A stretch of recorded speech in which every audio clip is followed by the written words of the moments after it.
Hey guys, tonight we're descending into one of the darkest corners of human history. We're going to explore something that most people would rather not think about: the actual, documented reality of medieval torture chambers.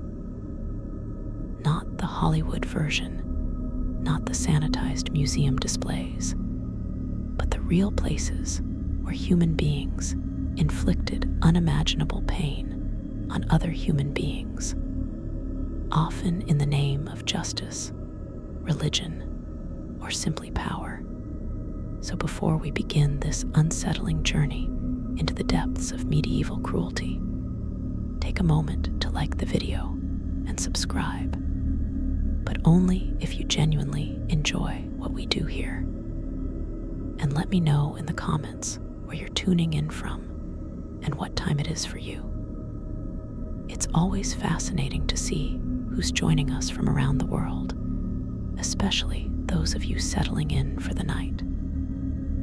Now, dim the lights, maybe turn on a fan for that soft background hum, and let's ease into tonight's journey together.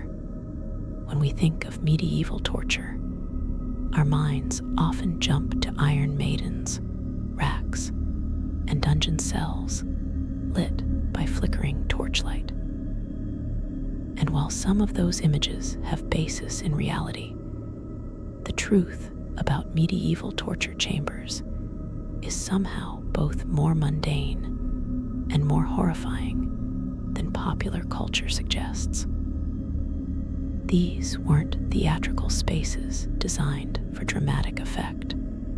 They were functional rooms, often quite ordinary looking, where the business of extracting confessions, punishing crimes, and breaking human wills was carried out with bureaucratic efficiency.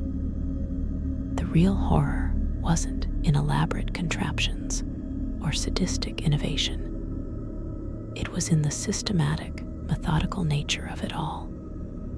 Torture wasn't an aberration in medieval society. It was a tool, used openly, legally, and with the full support of both church and state. Start with where these torture chambers actually were. Contrary to popular belief, not every castle had a dungeon full of torture devices. In fact, most didn't. Torture chambers were typically found in specific locations, centers of judicial power, ecclesiastical authority, or royal control. Major cities had them, usually located in or near the town hall, courthouse, or castle that served as the seat of local government. These were official spaces, not hidden lairs of sadistic nobles. The torture chamber was as much a part of the judicial system as the courtroom itself, and often they were located in the same building, just a few floors apart. In practice, this meant that someone could be tried, convicted, and tortured all in the same administrative complex. The proximity was deliberate.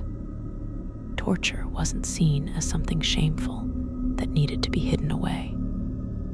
It was an accepted part of legal proceedings, a method for obtaining truth in an era before forensic science, DNA evidence, or reliable witness testimony. If you were accused of a serious crime and there wasn't enough evidence to convict you, torture was often the next step. The logic was simple. If someone was innocent, God would give them the strength to maintain their innocence under torture. If they confessed, well, that proved their guilt. It was a system that sounds insane to modern ears, but within the medieval worldview, it made a certain twisted sense.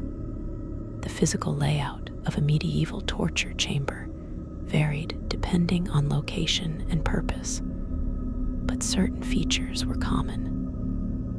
Most were located underground or in the lower levels of buildings.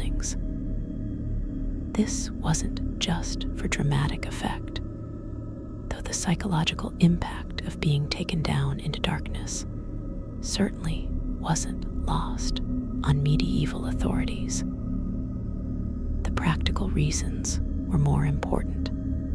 Underground rooms were easier to soundproof, and the screams of torture victims were considered disturbing to the public, even in an era that was far more comfortable with violence than we are today. The thick stone walls and earth surrounding basement chambers muffled sounds effectively. Additionally, underground spaces were naturally cool and damp, conditions that actually helped preserve some of the equipment and grimly made certain forms of torture more effective. The entrance to a torture chamber was typically through a heavy wooden door, often reinforced with iron bands. This wasn't just to prevent escape, though that was certainly a concern. It was also to control access. Torture sessions were not public spectacles, at least not in the way executions often were. They were witnessed by specific people, judges, clerks, sometimes religious officials, and of course the torturers themselves. The heavy door helped ensure that only authorized personnel entered. Once you passed through that door, you entered a world that operated by different rules than the one above ground. The first thing that would strike you upon entering a medieval torture chamber was the smell. It's not something that historical records dwell on, but it would have been overwhelming. Stone absorbs odors, and these rooms were saturated with the smells of fear, pain, and bodily fluids. Blood, excrement, urine, vomit, and sweat. All of these were regular features of torture sessions, and all of them left their mark on the space. Add to that the smell of unwashed bodies. Both the prisoners and sometimes the torturers themselves, the metallic tang of iron implements, the smoky residue from torches or braziers, and the musty dampness of underground stone. And you have an atmosphere that was physically oppressive before any violence even began. The lighting in these chambers was deliberately kept low. Torches provided flickering, uncertain illumination that cast long shadows and made it difficult to see clearly. This served multiple purposes. Psychologically, the dimness was disorienting and frightening. Humans fear the dark, and being unable to see clearly in a space where terrible things were happening to your body was deeply traumatic. Practically, the low light also meant that victims couldn't always see what was being done to them or what implements were about to be used. This uncertainty amplified fear and made resistance more difficult. The torturers, by contrast, knew the space intimately. They could move confidently in the dimness, which gave them another layer of psychological advantage. The walls of a torture chamber were typically bare stone, sometimes with iron rings or hooks embedded at various heights. These attachment points were essential infrastructure. They allowed prisoners to be chained in different positions, standing, kneeling, hanging by the wrists, or spread-eagled against the wall. The versatility of these mounting points meant that the same basic room could accommodate many different forms of torture without requiring elaborate specialized equipment. Medieval torture was often about improvisation and adaptation. using simple tools and human cruelty to achieve the desired effect. The floor was usually stone as well, sometimes with a slight slope leading to a drain. Yes, a drain. This is one of those practical details that makes medieval torture particularly chilling. The architects who designed these spaces knew that large quantities of liquid would need to be disposed of. Blood, water used to revive unconscious victims, the various bodily fluids released during extreme pain. All of this needed to go somewhere. The drain was a mundane, almost banal piece of infrastructure that speaks to how routine and expected this violence was. Someone planned for it. Someone built it. Someone cleaned it. Torture was work, and like any work, it required proper facilities. In the center of many torture chambers stood the most infamous piece of equipment, the rack. If there's one torture device that everyone has heard of, it's probably this one. And unlike some medieval torture implements that are more legend than fact, the rack was very real and very common. The basic design was simple, almost elegant in its brutality. A wooden frame, usually about 6 to 7 feet long, with rollers at each end. The victim's wrists would be tied to one roller, their ankles to the other. Then, slowly, methodically, the rollers would be turned, pulling the body in opposite directions. The goal was to stretch the joints, particularly the shoulders, hips, knees, and elbows, past their natural range of motion. What made the rack so effective as a torture device wasn't just the pain it caused, though that was extreme. It was the progressive nature of the torment. The torturer had complete control over the intensity. They could start with slight tension, just enough to make the victim uncomfortable. Then gradually increase it, watching for reactions, listening for the sounds of joints beginning to separate. The victim could feel everything that was happening, could feel their body being slowly pulled apart, and could anticipate what was coming next. This psychological component, the dread of knowing it would get worse, was often as effective as the physical pain itself in breaking someone's will. Contemporary accounts describe the sounds that came from people on the rack. First, the groans and gasps as tension increased. Then, as joints began to separate, a series of popping sounds, like green wood cracking. These were the ligaments tearing, the cartilage separating, the joints dislocating. The victim's screams would often become inhuman at this point, raw expressions of agony that transcended language. And still, the torturer would continue, unless the victim confessed or the presiding official called a halt. The rack could be used multiple times on the same person, and because it left primarily internal damage, victims could survive for repeated sessions, though they might never walk or use their arms properly again. But the rack was far from the only tool in a medieval torture chamber. Another common device was the strappado, known in some regions as the reverse hanging or the pendulum. This was simpler than the rack, but no less effective.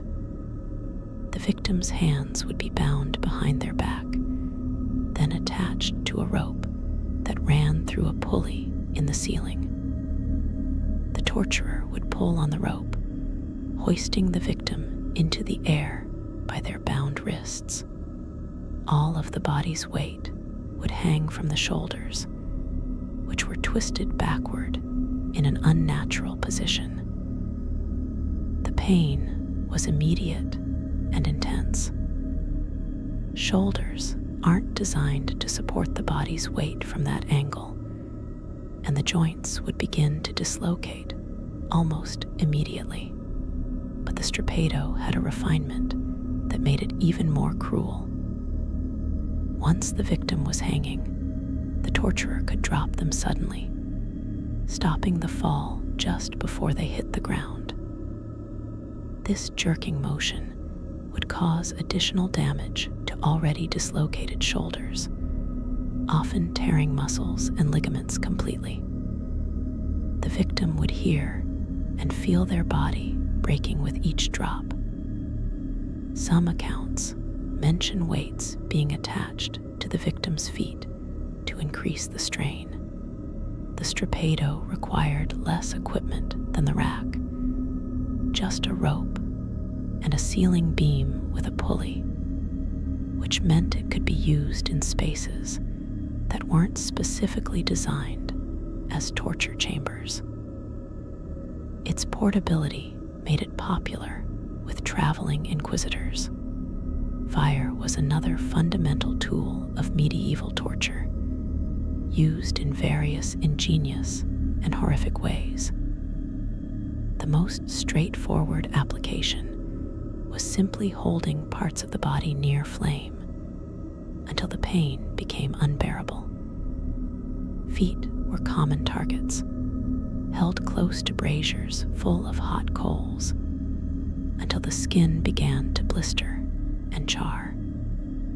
The torturer could control the intensity by adjusting the distance from the heat source, close enough to cause searing pain and damage, but not so close that the victim would pass out quickly from shock.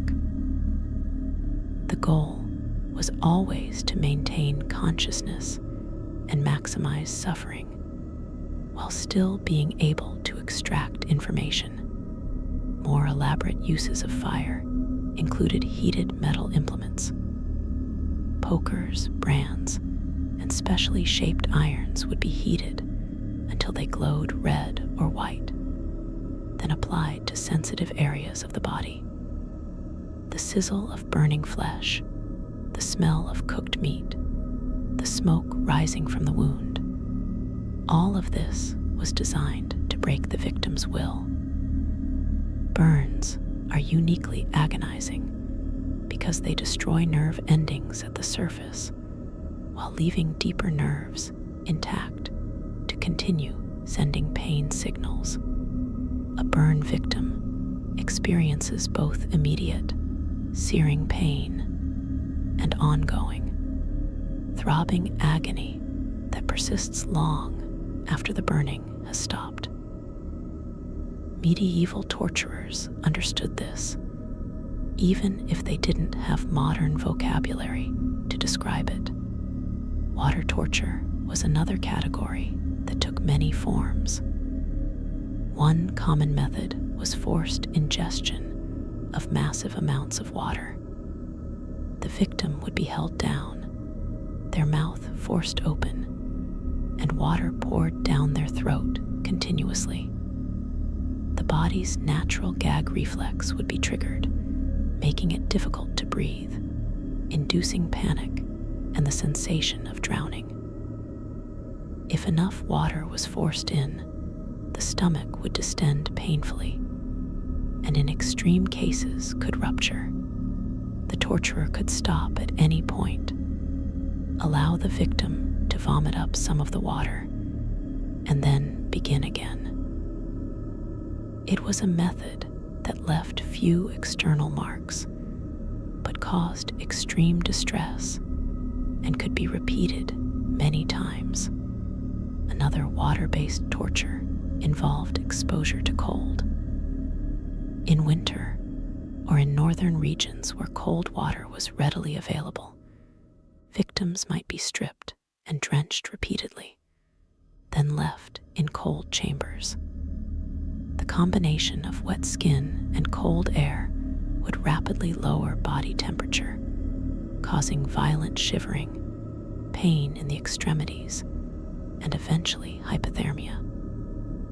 This method was particularly insidious because it could be maintained for long periods without killing the victim. They would hover in a state of extreme discomfort and pain, with the promise that cooperation would bring warmth and dry clothing.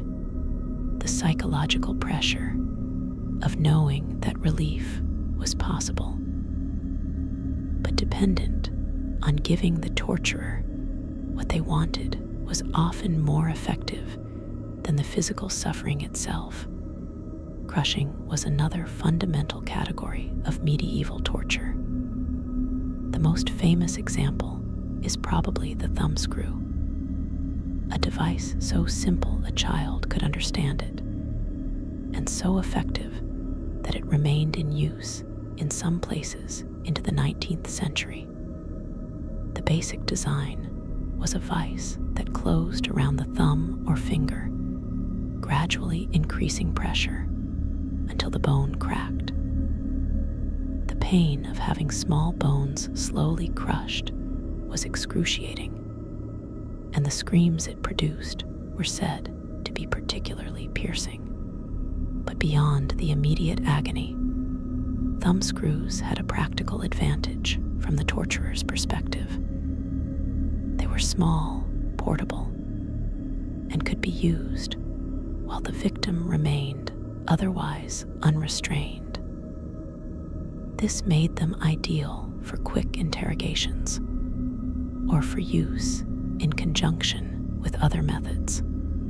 Larger crushing devices existed as well. Leg screws worked on the same principle, but were designed for the shin or calf, crushing the larger bones of the lower leg. Foot presses could flatten the entire foot, breaking multiple bones simultaneously.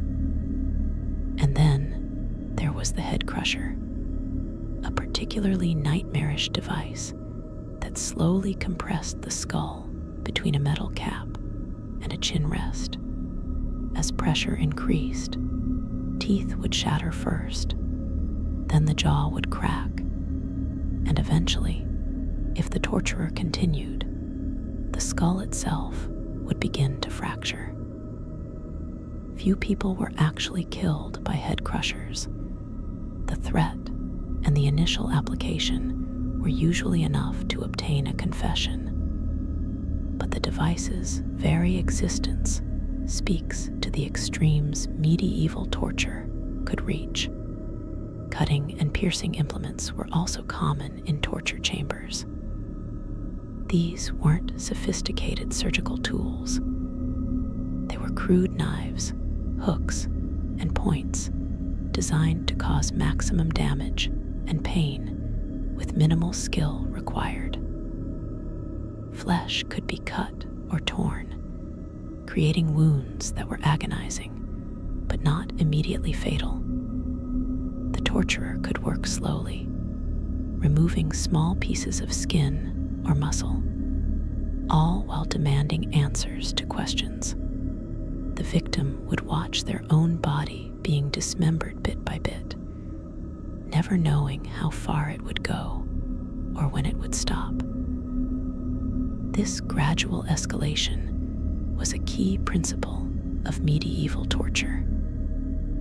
Start with threats, then minor pain, then greater pain, always holding out the possibility that cooperation would stop the progression. One particularly cruel implement was the pear of anguish, also called the choke pear.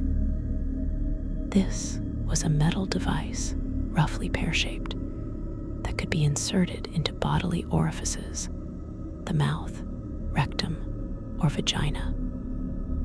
A screw mechanism would then cause the device to expand, forcing whatever opening it was in to stretch beyond its limits. pain was immediate and intense, and the damage caused could be permanent. The pair of anguish was used as both torture and punishment, sometimes as a penalty for specific crimes like lying, blasphemy, or sexual offenses. Its use reflected medieval attitudes about appropriate punishments for different transgressions, with sexual organs and the mouth being targeted for crimes related to those body parts.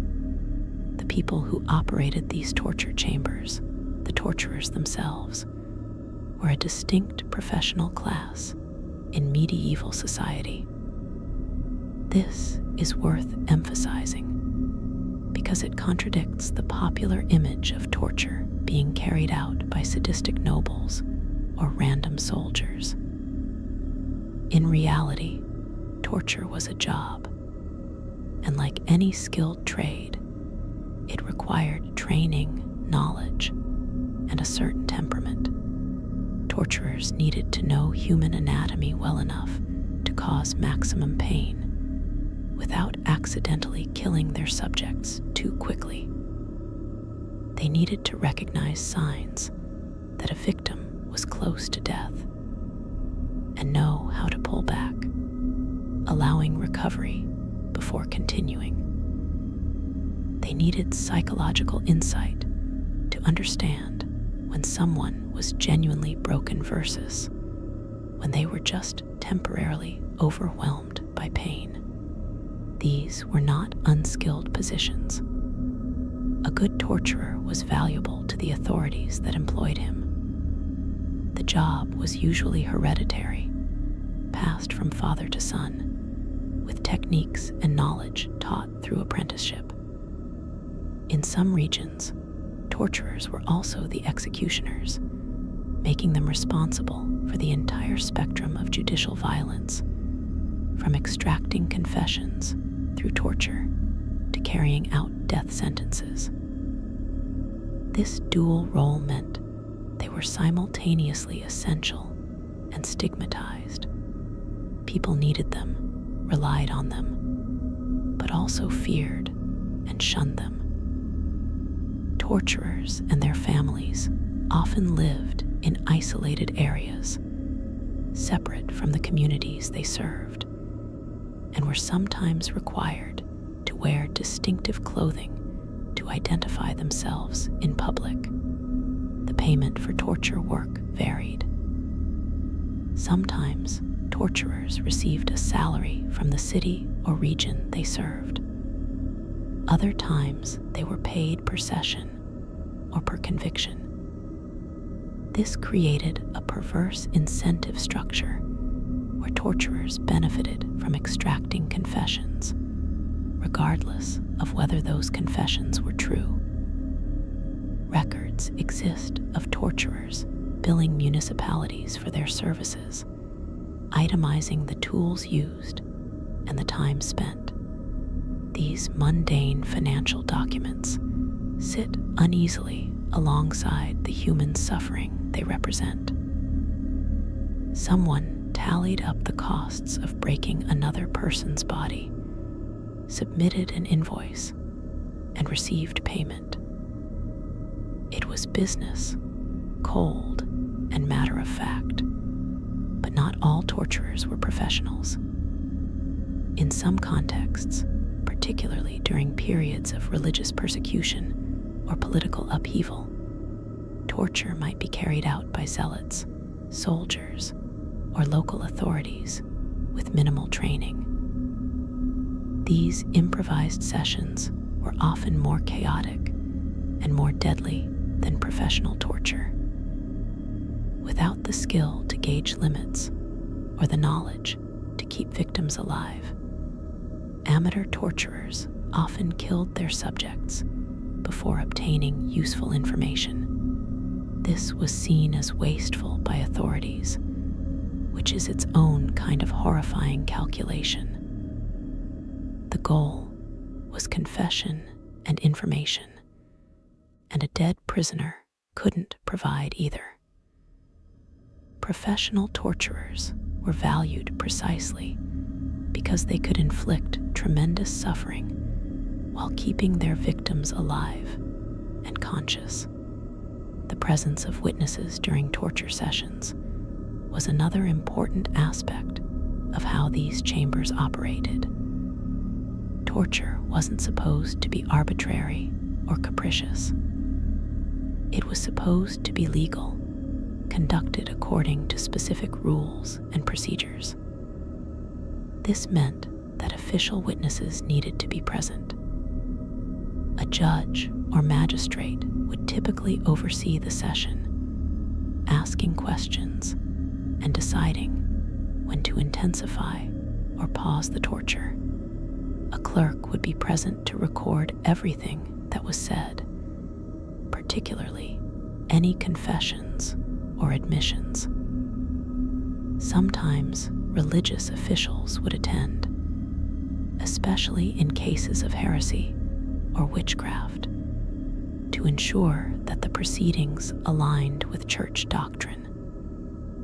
And occasionally, other prisoners might be brought in to watch as an intimidation tactic or as a preview of what awaited them if they didn't cooperate.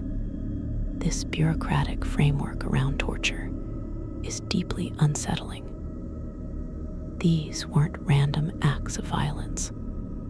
They were carefully documented legal proceedings. The records that survive, testimony transcripts, payment receipts, descriptions of methods used, are written in the same dry, administrative language used for any other legal document. Torture is discussed the way we might discuss filing permits or processing paperwork.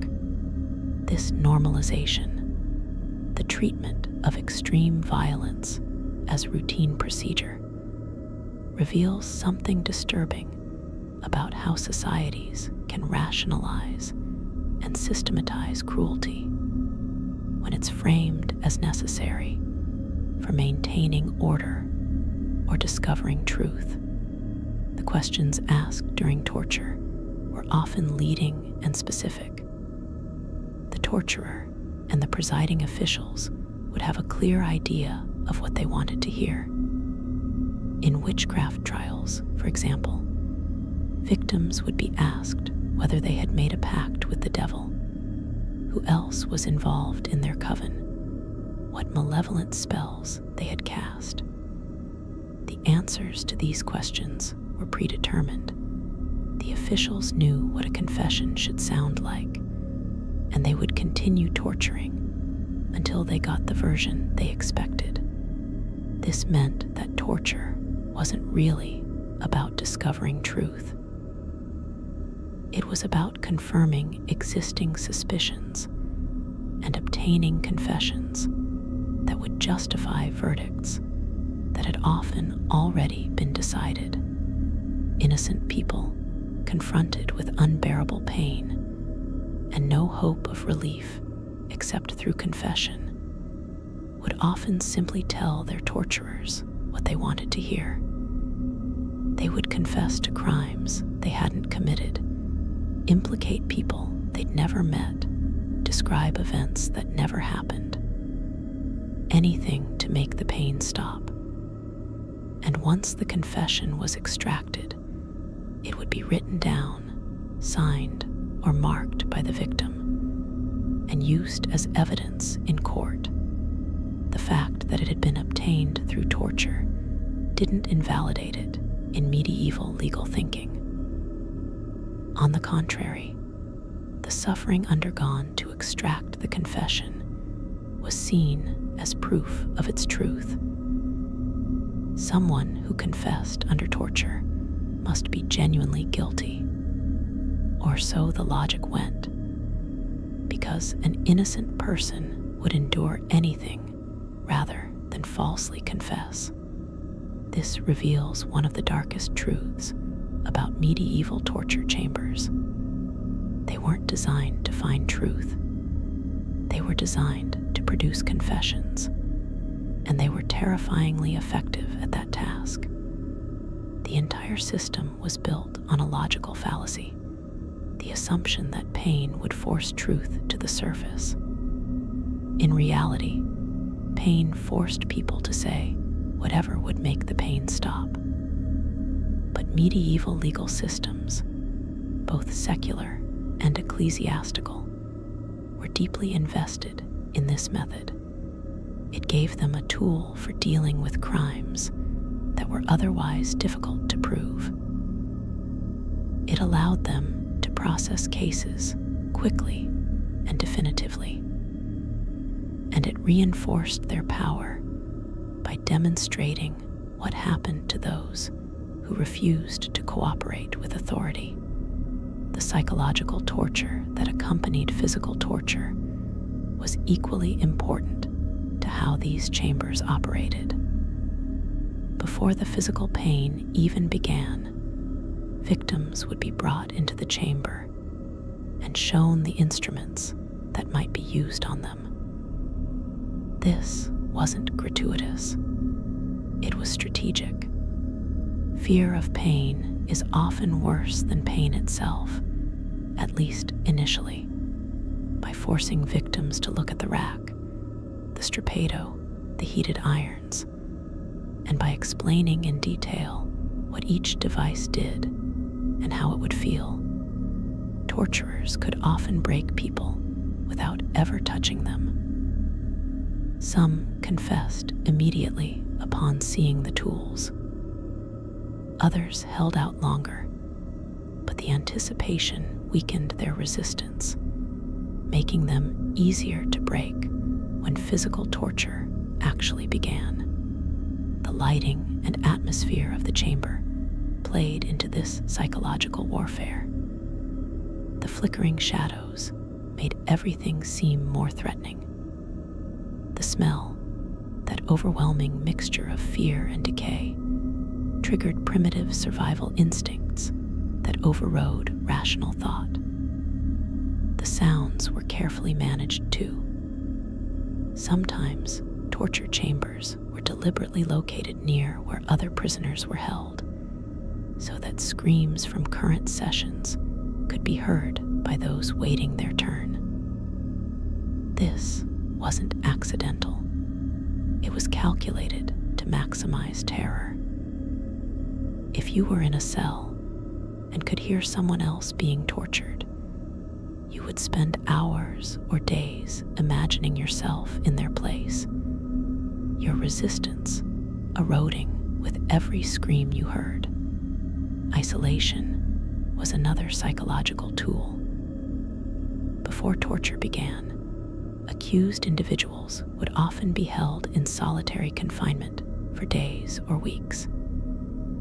No contact with family, no legal representation, just darkness and silence, punctuated by brief, ominous visits from guards or officials. This isolation served multiple purposes. It prevented the accused from coordinating stories with potential accomplices.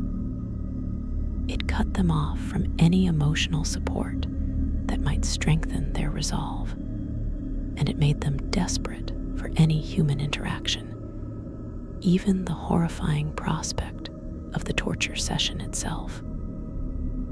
By the time they were brought to the chamber, many were already psychologically broken, primed to confess or cooperate, just for the relief of seeing another human face, even if that face belonged to their torturer. The medieval concept of judicial torture had specific legal requirements that varied by region and time period, but some general principles were widespread.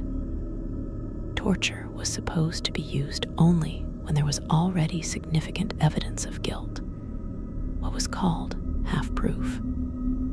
This might be the testimony of one credible witness or circumstantial evidence that pointed strongly toward guilt. The theory was that torture shouldn't be applied randomly or or to anyone who was merely suspected. There needed to be probable cause, to use modern terminology. Of course, in practice, the bar for what constituted half-proof was often set very low, especially in cases involving unpopular defendants or politically motivated prosecutions. There were also supposed to be limits on how much torture could be applied. The rules varied, but generally, torture wasn't supposed to result in death or permanent maiming, though these rules were frequently broken or creatively interpreted. Some jurisdictions specified that torture could only be applied once, but then defined once in ways that allowed for extended or repeated sessions. For example, a single session might last for hours and include multiple different methods, but it would still technically count as once. Or there might be rules about gaps between sessions, a few days or weeks during which the victim could recover before being tortured again. These legal frameworks gave the appearance of restraint and civilization, but in reality, they provided cover for systematic brutality. Religious authorities often played complicated roles in torture proceedings. The Catholic Church, particularly through the Inquisition, was heavily involved in torture, especially for cases of heresy, witchcraft, and religious crimes. Inquisitors were often trained in both theology and law, and they approached torture with the same scholastic rigor they applied to theological debates. They had manuals, the most famous being the Malleus Maleficarum, which provided detailed instructions on how to identify, interrogate, and torture suspected witches. These documents are chilling to read because they present torture as a logical, necessary process, discussed with the same tone you might use to describe baking bread or building furniture. The church's official position was complicated. On one hand, church doctrine held that confession should be voluntary, not coerced. On the other hand, church officials argued that the stakes were too high to allow heretics and witches to go unpunished. Better to torture someone in this life to save their soul in the next. Better to extract a confession through pain than to allow them to die unrepentant and be damned for eternity. This rationalization allowed church officials to participate in torture while maintaining that they were acting out of spiritual mercy rather than cruelty. The cognitive dissonance this required is staggering, but it was sincerely held by many medieval religious figures who saw themselves as warriors in a cosmic battle between good and evil. Secular authorities were generally less conflicted about torture. For them, it was simply a tool of governance, a way to maintain order and extract information. Kings, nobles, and city magistrates used torture chambers to deal with traitors, spies, rebels, and common criminals. The efficiency was appealing. Why spend months gathering evidence when you could simply torture a suspect until they confessed and implicated their co-conspirators? The fact that these confessions were unreliable didn't seem to trouble most authorities. What mattered was that the system produced results, convictions, executions, and the appearance of justice being served. The daily routine in a medieval torture chamber, when it was in use, followed a grim pattern. The session would typically begin in the morning, when both the torturer and the victim would have maximum energy. The victim would be brought from their cell, often already weakened by days or weeks of poor food and confinement. They would be stripped, partly to remove any objects that might be used for suicide or resistance, partly to make them more vulnerable and humiliated, and partly for practical reasons. Clothing could get in the way of certain torture methods and could hide the torturer's view of the body's reactions. The presiding official would read the charges and ask if the accused wished to confess. Almost always, the answer was no, at least at first. People came to the torture chamber still hoping they could endure, still believing that their innocence would somehow protect them. This initial refusal would be noted by the clerk, carefully recorded as evidence that the accused had been given a chance to confess voluntarily. Then the torture would begin, usually with the mildest methods first, gradually escalating. This gradual escalation served multiple purposes. It gave the victim many opportunities to confess at each stage, and it provided clear documentation that the authorities had shown restraint and only increased intensity when necessary. Between applications of torture, there would be pauses. These weren't merciful breaks. They were strategic intervals during which the victim would be questioned again, reminded of what had already been done and what worse torments awaited if they continued to resist. During these pauses, the torturer might tend to the equipment, heating irons or adjusting the rack, all while the victim watched and anticipated. Sometimes water would be given, not out of kindness, but to keep the victim conscious and able to speak. A torturer's nightmare scenario was having a victim pass out or die before confessing. All that effort wasted, and potentially uncomfortable questions from superiors about why the job wasn't done properly. If a confession was obtained, the process didn't necessarily stop.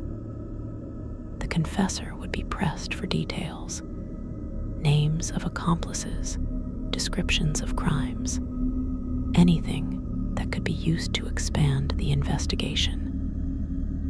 Medieval authorities were particularly interested in conspiracy, in networks of criminals or heretics that might threaten social order.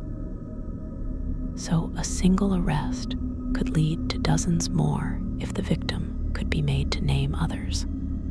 And of course, those others would be brought to the torture chamber in turn, where they would face the same pressure to confess and implicate still more people. This created cascading waves of arrests and torture, particularly visible in witch trials, where entire communities could be swept up in accusations. Once a confession was recorded, the victim would typically be required to confirm it publicly, outside the torture chamber. This was another legal requirement designed to give the appearance of due process. The theory was that if someone stood by their confession after the torture had stopped, that proved the confession was genuine and not merely pain-induced babbling. In practice, victims almost always confirmed their confessions because they knew that refusing would simply mean being taken back to the torture chamber. The threat of renewed torture was enough to ensure compliance. Besides, after what they'd endured, most victims were broken psychologically as well as physically. They no longer had the will to resist, even when they were being led to their execution based on confessions they knew were false. The equipment in torture chambers required regular maintenance. This is another mundane detail that somehow makes the horror more concrete. Racks needed to have their rollers oiled so they would turn smoothly. Metal implements had to be kept free of rust. Ropes needed to be checked for fraying and replaced when they showed signs of weakness. Someone had the job of performing this maintenance, ensuring that when torture was needed, the tools would function properly. Can you imagine that as a profession? Going into the torture chamber on quiet days to oil hinges and test the strength of chains, knowing that the next time these devices were used, they would be tearing someone's body apart. The cleaning of torture chambers was equally grim. After a session, there would be blood, sometimes a great deal of it, along with other bodily fluids and waste. The stone floors would need to be scrubbed, the drains cleared of any blockages, the equipment cleaned of biological residue. This work was usually done by the lowest-ranking servants or prisoners, people who had no choice but to perform these revolting tasks. They would work in silence, trying not to think about what they were cleaning or whose blood and fluids they were washing away.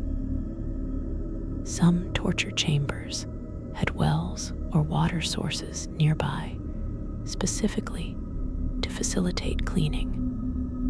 Another piece of practical infrastructure that speaks to how routine this violence was. The preservation of bodies, or more accurately the lack thereof, was also a consideration in how torture chambers operated.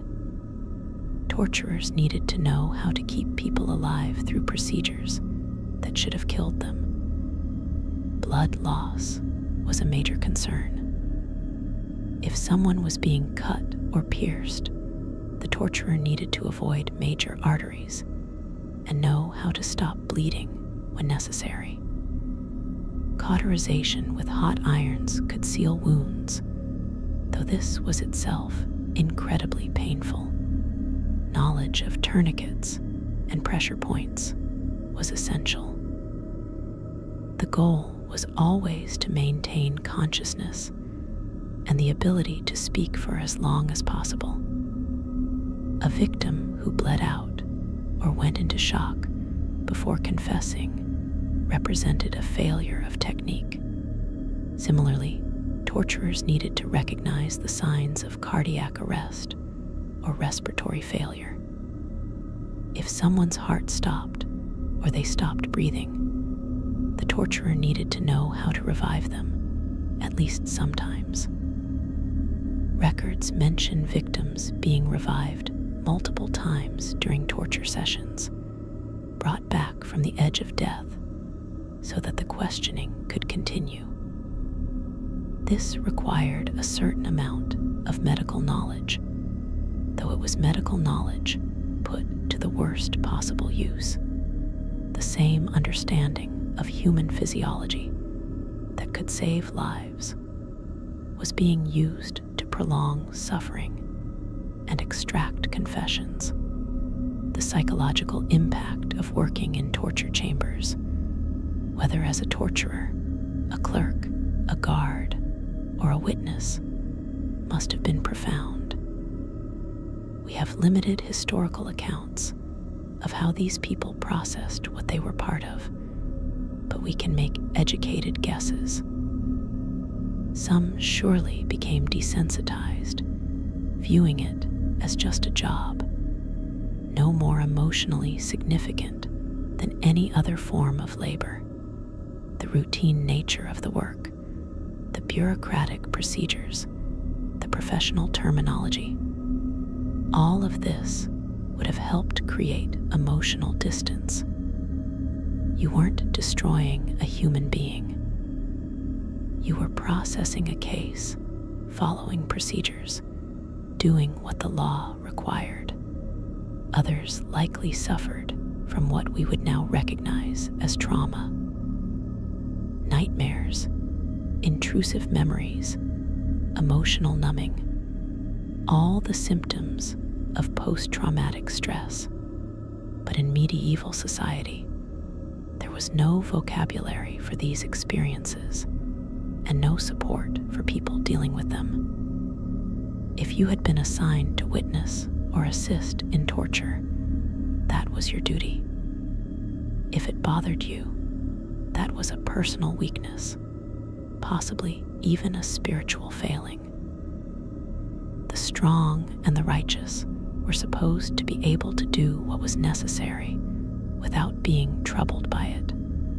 So people who were disturbed by what they witnessed had to hide those feelings, possibly turning to alcohol or becoming withdrawn and isolated, but never able to openly acknowledge the source of their distress. Some torturers probably took satisfaction in their work, not necessarily from sadism, though that certainly existed, but from a sense of professional pride and social utility. They were good at a difficult job. They could extract confessions when others failed. They served justice and protected the community from criminals and heretics. This self-justification would have been psychologically necessary for maintaining any sense of moral equilibrium. If you believed you were doing important, even noble work, it became easier to ignore or rationalize the suffering you caused. The same psychological mechanisms that allow soldiers to kill in war or executioners to carry out death sentences would have been at work in torture chambers. The legal aftermath of torture was complex. A confession obtained through torture was supposed to be verified through other evidence or through the discovery of physical proof of the crime. In practice, this safeguard was often ignored or applied selectively. If someone confessed to murder, authorities might look for the body. If someone confessed to witchcraft, they might look for witnesses who could confirm suspicious behavior. But often, the confession itself was considered sufficient, especially if it included details that seemed plausible, or that confirmed what officials already suspected. The confession became the centerpiece of the prosecution, with the trial itself reduced to a formality. Appeals were theoretically possible, but practically very difficult. How do you appeal a conviction based on your own confession? You could claim the confession was false, extracted under unbearable torture, but then you risked being tortured again to confirm whether you were telling the truth now or lying then. It was a trap with no escape. The system was designed to be self-reinforcing. Once you were caught in it, once you were brought to the torture chamber and broken, there was virtually no way out except through conviction and punishment, which usually meant execution. The publicity around torture was carefully managed. As mentioned, the sessions themselves were not public, but the fact that torture was used was well known, and this knowledge served as a powerful deterrent. People understood that if they were accused of serious crimes, torture awaited them. This created a climate of fear that helped maintain social control. You didn't need to torture everyone. You just needed to torture enough people and make sure everyone knew about it to keep the population compliant. Public executions of those who had confessed under torture served as the final act in this theater of power, demonstrating what happened to criminals and encouraging everyone else to stay in line. Different regions and time periods had variations in torture practices, but the fundamental principles remained consistent across medieval Europe.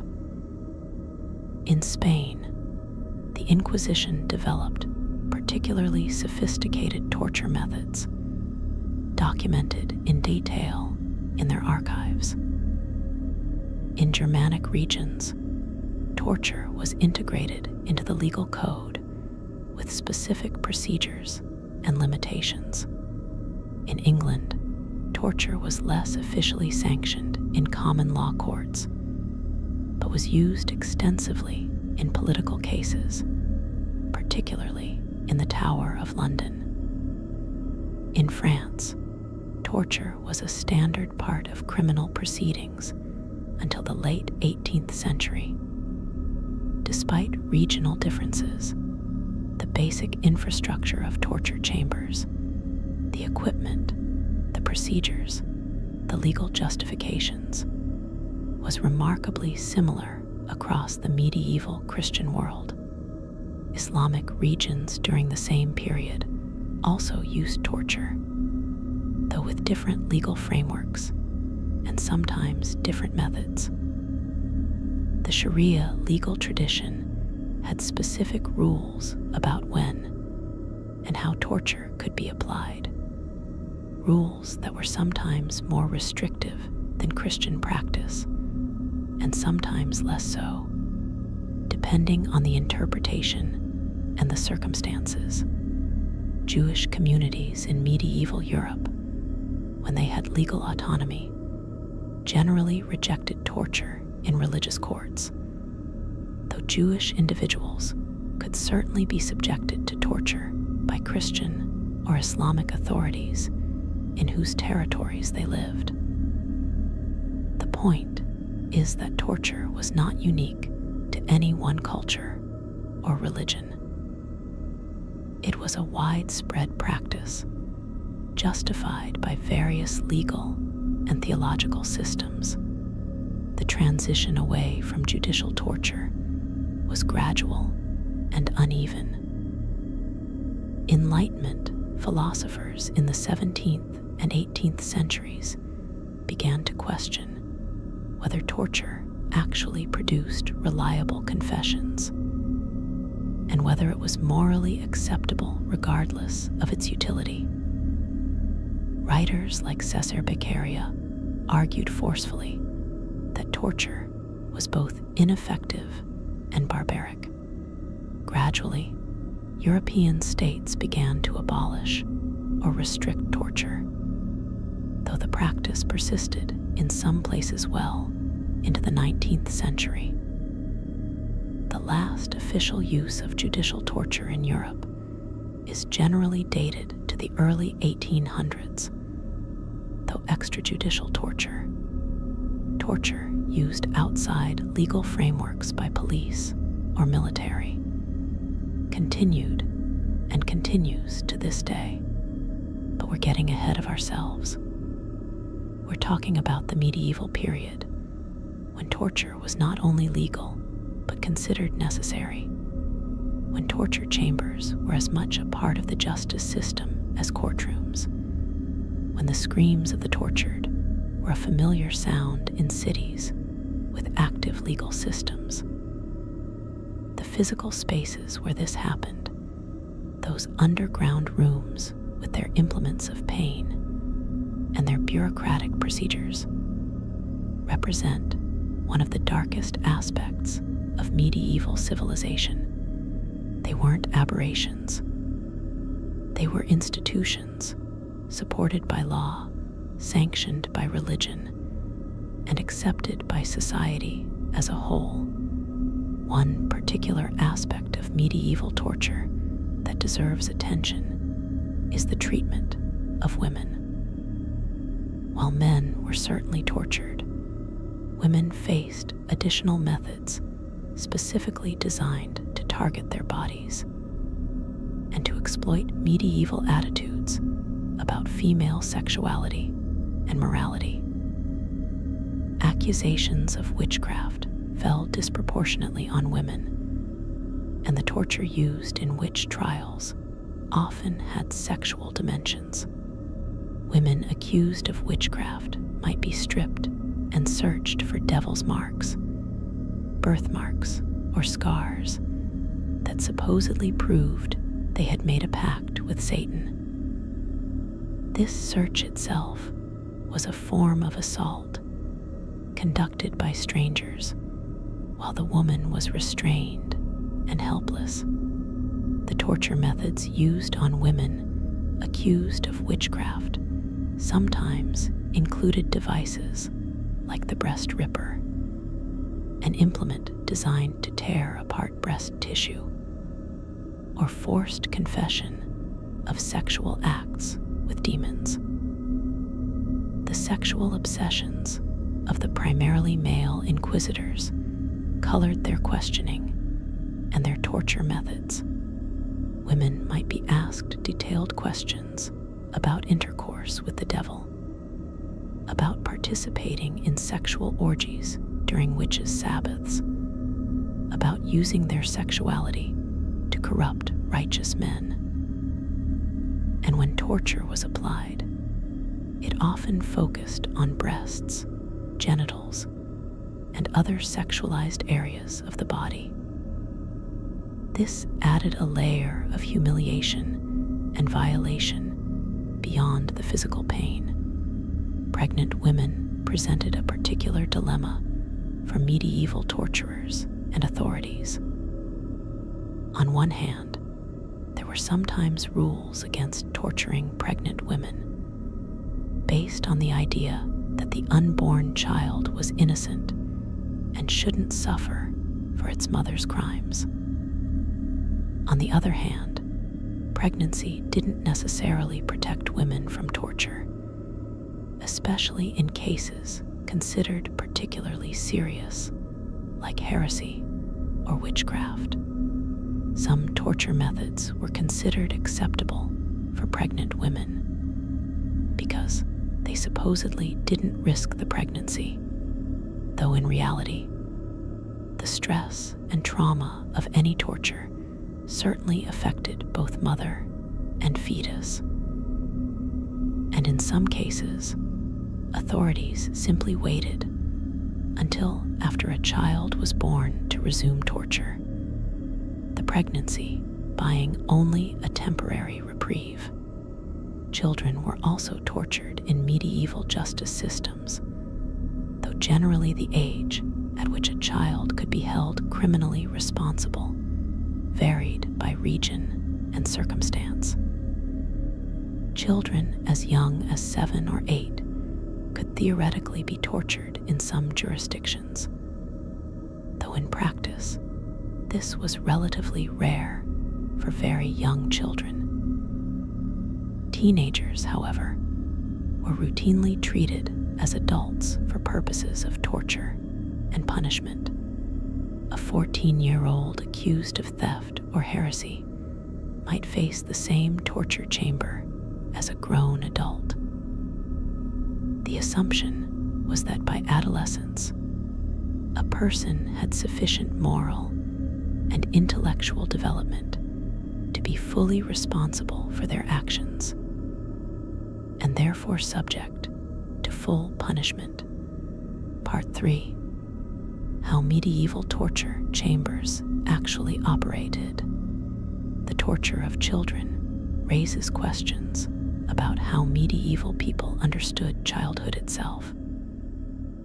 the modern concept of childhood as a distinct phase of life with special protections didn't really exist in the same way during the medieval period.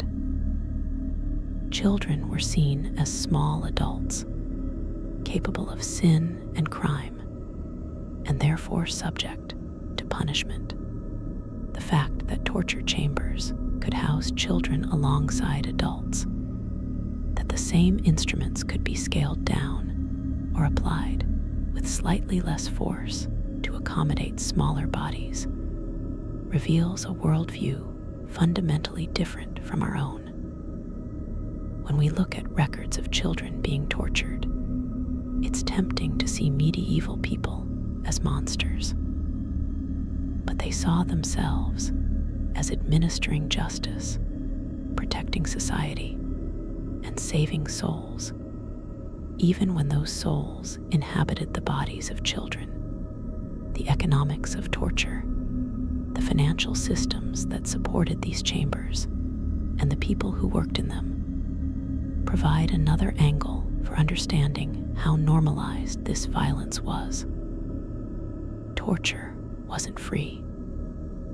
Someone had to pay for the construction and maintenance of torture chambers, for the fabrication and upkeep of equipment, for the salaries or fees of torturers and their assistants. These costs were typically borne by the same authorities that paid for other aspects of the justice system: courts, prisons, executioners. In cities, this might mean funds from the town council or from fines and confiscations. For the Inquisition, funding came from church coffers and from the seized property of convicted heretics. The fact that torture was budgeted for, that line items in medieval account books allocated funds for torture equipment and personnel, is another one of those mundane details that makes the practice more real and more disturbing. Someone sat down with a ledger and calculated how much it would cost to maintain the torture chamber for the year. They estimated how many sessions might be needed, how often equipment would need replacement, what fees the torturer would charge. It was financial planning applied to systematic cruelty. And the communities that funded this system, the taxpayers and tithe payers whose money supported these operations, were complicit, even if most never thought about where their money went. Some torture chambers became famous, or perhaps infamous is a better word. The Tower of London had several torture chambers at different periods, used primarily for political prisoners and those accused of treason. The rack housed there was particularly notorious.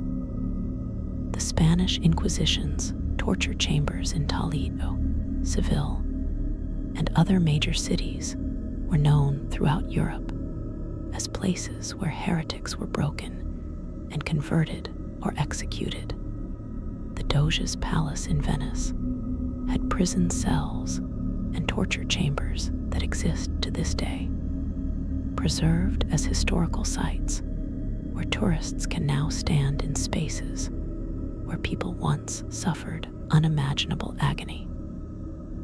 These famous locations had reputations that preceded them. Being told you were being taken to the tower or to the Inquisition's chambers carried a psychological weight beyond the physical reality of what would happen there. For every famous torture chamber, there were dozens of ordinary ones, scattered throughout medieval Europe in every city of significant size, operating quietly and efficiently without drawing particular attention.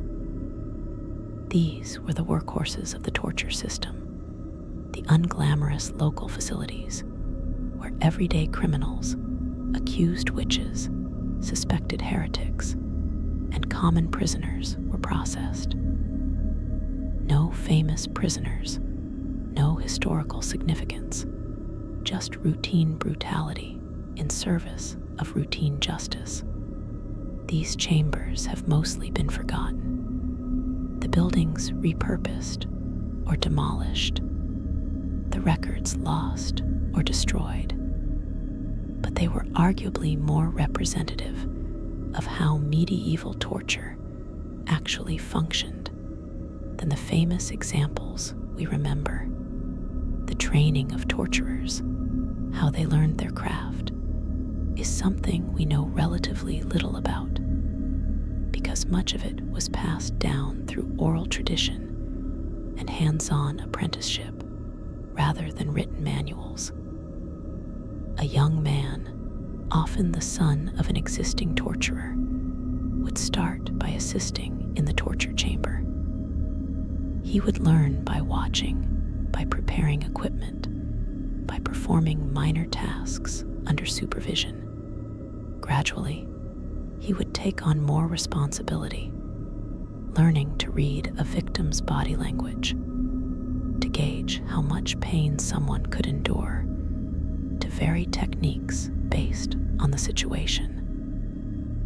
It was an education in applied cruelty, taught the same way any other medieval craft was taught, through patient instruction and practice. What kind of person became a torturer? This is a difficult question with no single answer.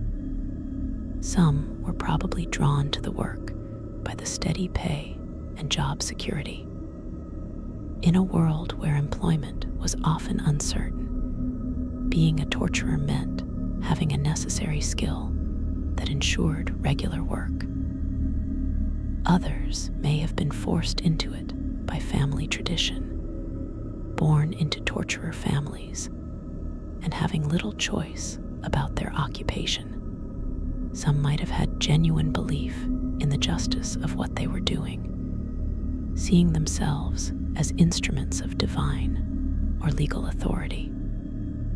And yes, some probably had sadistic tendencies, personality traits that made the work appealing rather than repulsive. But we should be careful about assuming all torturers were sadists. Many were probably ordinary people doing an extraordinary and terrible job, because that was what society asked of them. The psychological techniques used in torture chambers were sophisticated, even if medieval people wouldn't have described them in modern psychological terms. The use of uncertainty, not letting victims know what would happen next, when pain would start or stop, what answers would satisfy their torturers, was a powerful tool. Humans cope with pain better when we can predict and contextualize it. Random, unpredictable pain is much harder to endure. Torturers understood this instinctively. They would vary their methods, sometimes being calm and almost gentle, other times sudden and violent. This unpredictability kept victims off balance, unable to prepare mentally for what was coming. Similarly, the alternation between torture and kindness was used strategically.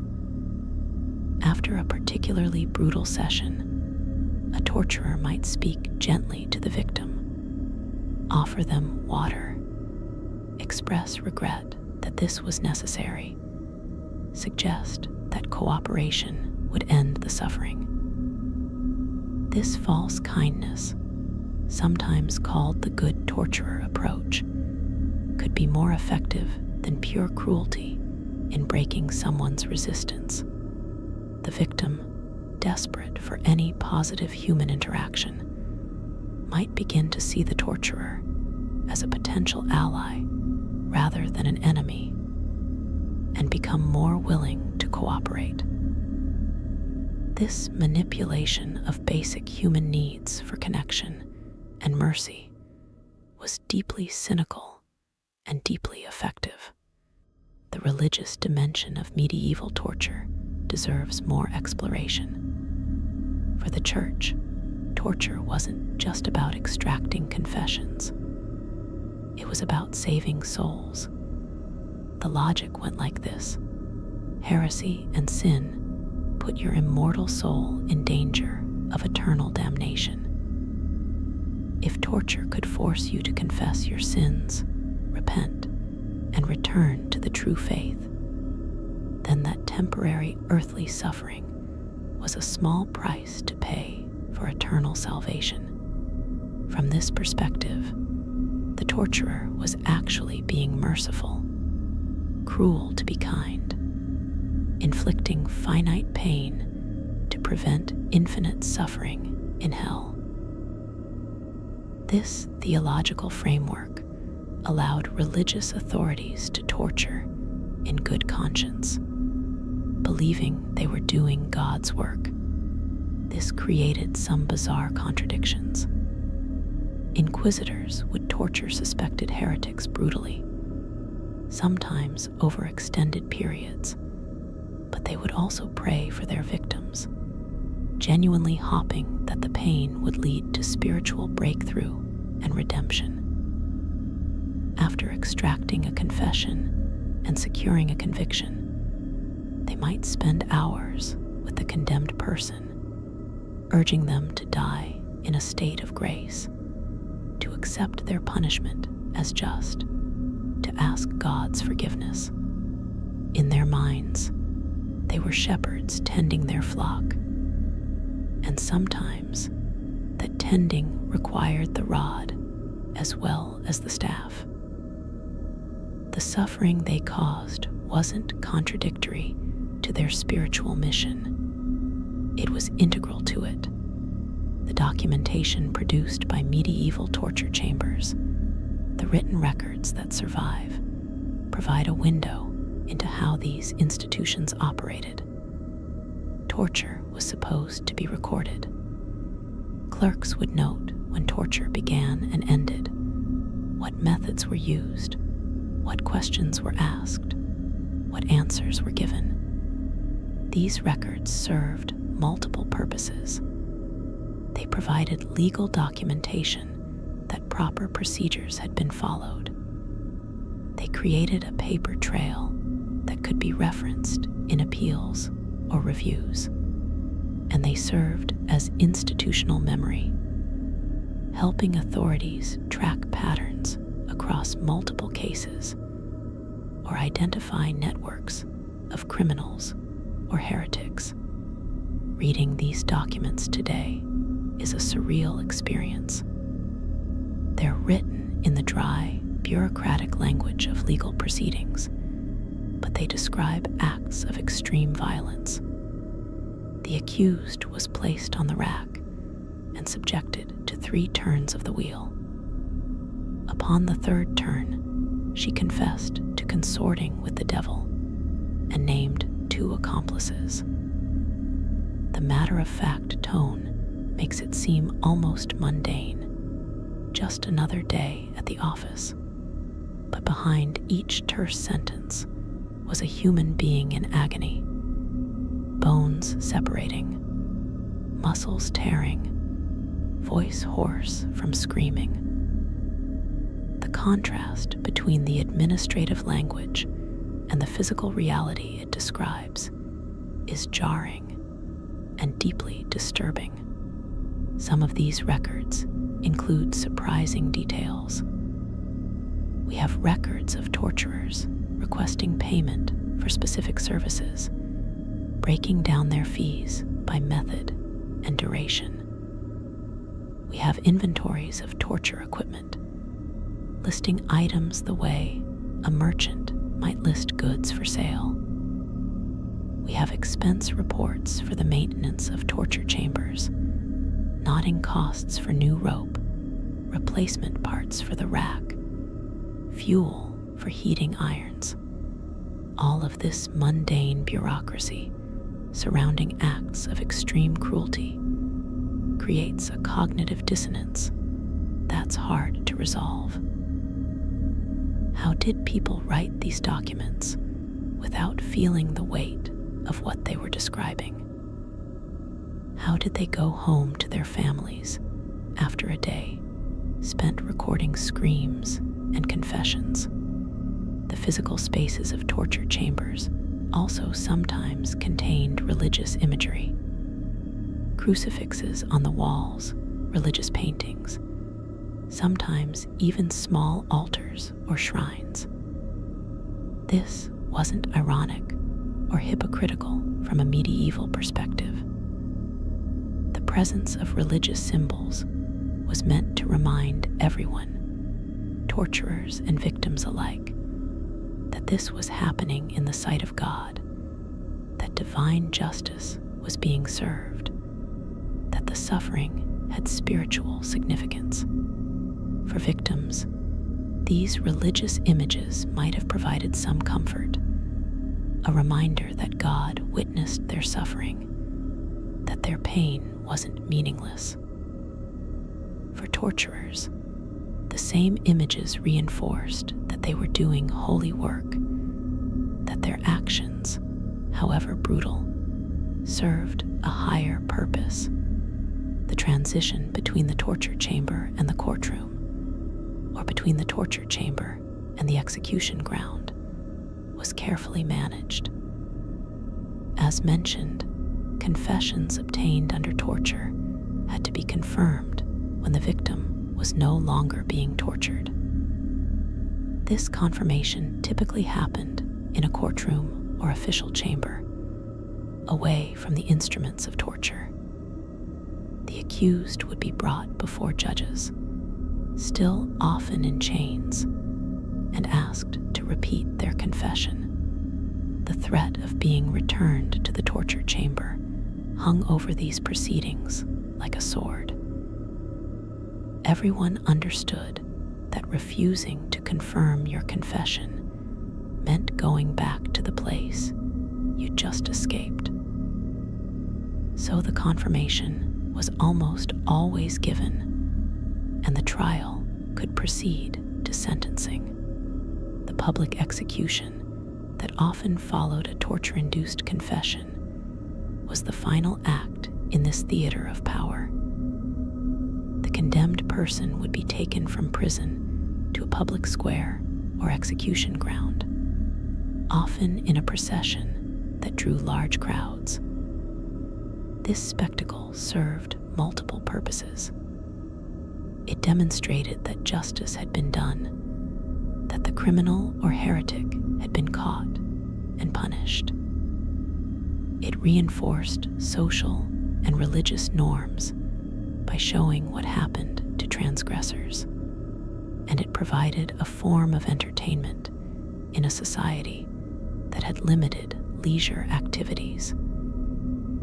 Public executions were social events, and the torture that preceded them, though not public itself, was very much a part of the story being told. Sometimes, details of the torture would be announced to the crowd before the execution. The herald might describe how the condemned person had confessed under torture, what crimes they had admitted to, how they had implicated others.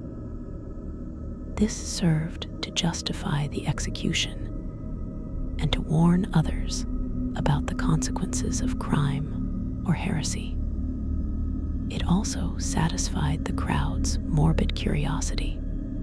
People wanted to know what had happened behind the closed doors of the torture chamber, even if they never wanted to experience it themselves. The torture chamber existed in their imagination as much as in physical reality, a dark place that shaped behavior through fear, even for those who never entered it. The aftermath of torture, for those who survived it, was often a lifetime of physical and psychological damage. joints that had been dislocated on the rack might never function properly again, leaving people unable to work or care for themselves. Burns left permanent scars and sometimes caused infections that could lead to death weeks or months after the torture ended. Broken bones that healed incorrectly could cause chronic pain and limited mobility, and the psychological scars, though invisible, were just as permanent. Survivors of torture often displayed what we would now recognize as PTSD. Symptoms like nightmares, hypervigilance, emotional numbing, and difficulty trusting others. But medieval society offered little support or sympathy for torture survivors. If you had been tortured, it meant you had been accused of serious crimes. Even if you had been released, maybe your confession was deemed insufficient, or maybe you had been tortured as a witness rather than as a suspect. The stigma remained. People avoided those who had been in the torture chamber, partly from superstition and partly from the very real fear that association with accused criminals or heretics could draw suspicion onto themselves. So survivors were often isolated, unable to reintegrate fully into their communities, marked by their experience in ways both physical and social. For those who were executed after torture, the suffering of the torture chamber was a prelude to a final public suffering. Medieval execution methods were often brutal, designed to cause pain and to provide a spectacle. Hanging, burning at the stake, breaking on the wheel, drawing and quartering. All of these methods inflicted terrible pain before finally bringing death. Someone who had already been tortured extensively would come to these executions already broken in body, though authorities might show a grim mercy by making the execution quicker for those who had confessed fully and repented. The combination of torture and execution, the extended suffering both private and public, was meant to serve as the ultimate deterrent and the ultimate demonstration of power. The architecture surrounding torture chambers, the broader complexes they were part of, tells us something about how medieval society organized its systems of control. Often, the same building would house courts, prisons, administrative offices, and torture chambers. This integration wasn't accidental. It reflected a worldview in which justice, punishment, and governance were all part of the same system. There was no modern separation between judicial, executive, and punitive functions. The same authorities who investigated crimes, conducted trials, ordered torture, and carried out executions.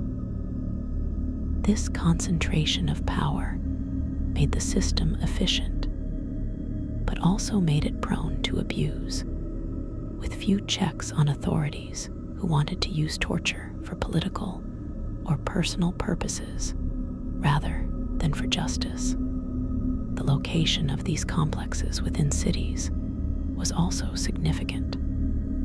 They were typically in central, prominent locations, often the administrative heart of the city. This meant that anyone doing business with the city government, which was most people at some point, would pass by or near these facilities. The message was clear. The power to investigate, torture, judge, and execute was at the center of civic life, visible and present. You couldn't ignore it or pretend it didn't exist.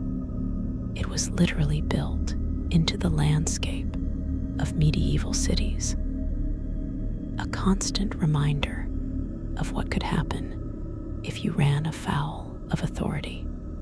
Some medieval torture chambers have survived into the modern era, preserved as historical sites or museums.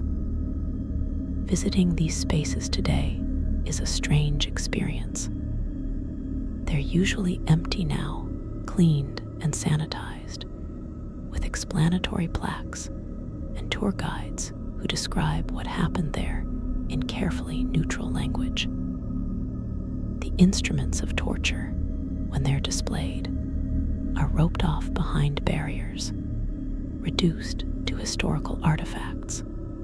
But standing in these spaces, even centuries after they stopped being used for their original purpose, can produce a visceral reaction. The stones remember, in a sense. The atmosphere is heavy, the air feels different, and it's easy to imagine the horror that once filled these rooms. But we should be cautious about these preserved sites. Many of them have been, shall we say, enhanced for dramatic effect. Extra torture devices added from other locations or other time periods, dramatic lighting installed, stories embellished or invented to make the tour more interesting. The Iron Maiden, that iconic torture device shaped like a sarcophagus with spikes inside, probably wasn't used in medieval times at all. Most historians believe it was invented in the 18th or 19th century, possibly as a hoax or a museum curiosity, and then retroactively attributed to medieval torturers. So even as we try to understand the historical reality of torture chambers, we have to sift through layers of legend, exaggeration, and outright fabrication. This brings up an important point about the mythology of medieval torture.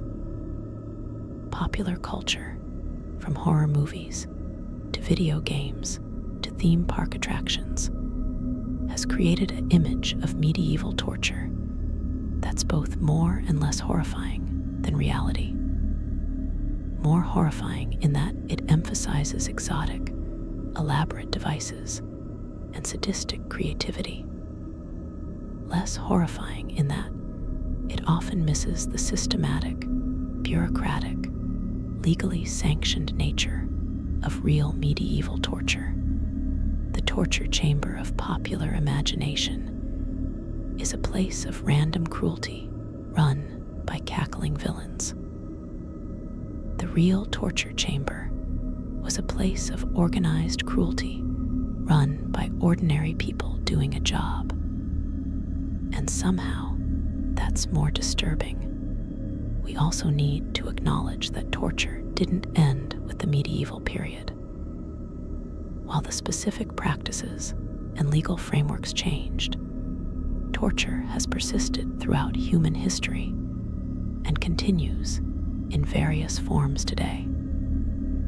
The torture chambers of the medieval era were replaced by newer methods and justifications. But the underlying impulse, the belief that inflicting pain can produce truth or compliance, has proven remarkably persistent. Understanding medieval torture isn't just an academic exercise in studying the past. It's a reminder of what humans are capable of when systems of power remove restraints, and when cruelty can be rationalized as necessary or just. The question of resistance, of whether people fought back against torture, is worth examining. Physical resistance during torture was usually futile and counterproductive. Someone strapped to a rack or hanging from a strappado couldn't overpower their captors.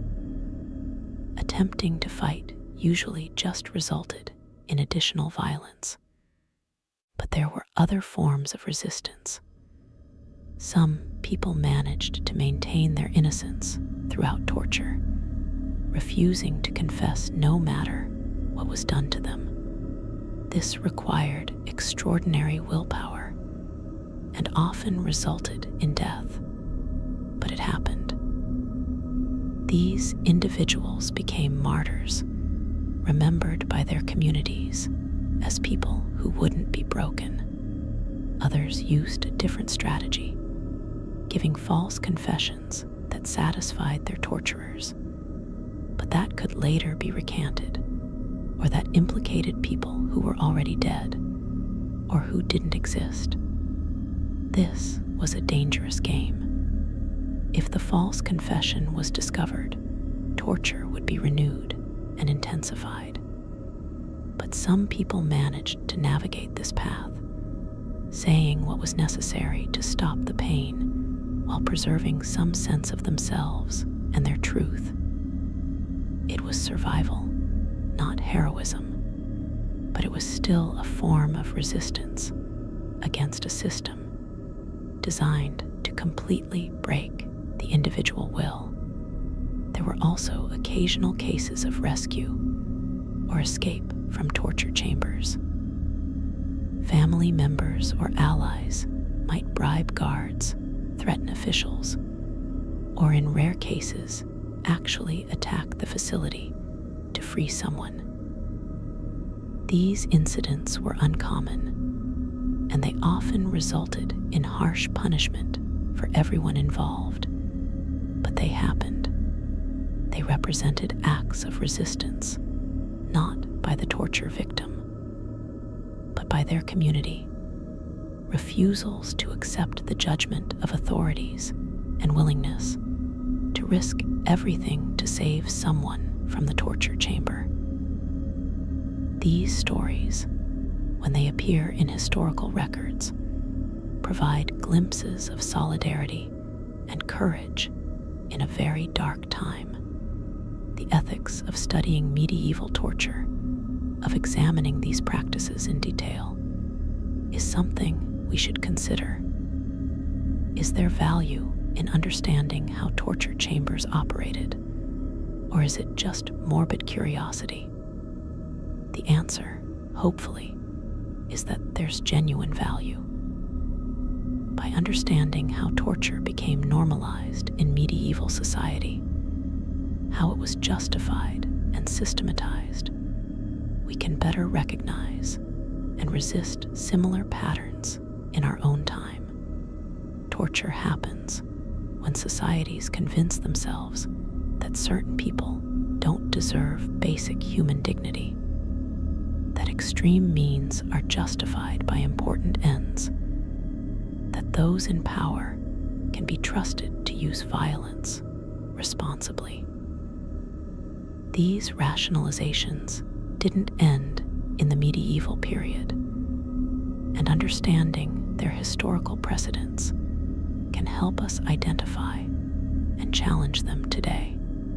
There's also value in remembering the victims, the countless people whose names we don't know who suffered and often died in medieval torture chambers.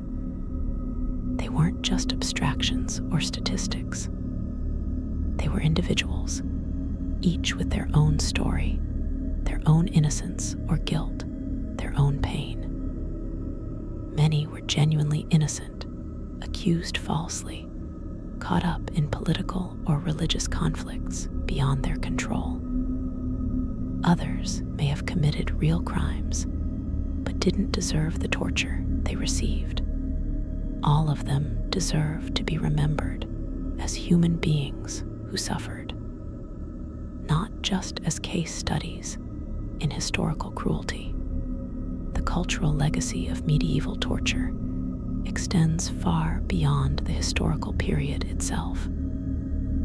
The imagery, the devices, the very concept of the torture chamber has become embedded in Western culture. in ways both obvious and subtle. Horror films and literature draw heavily on medieval torture aesthetics.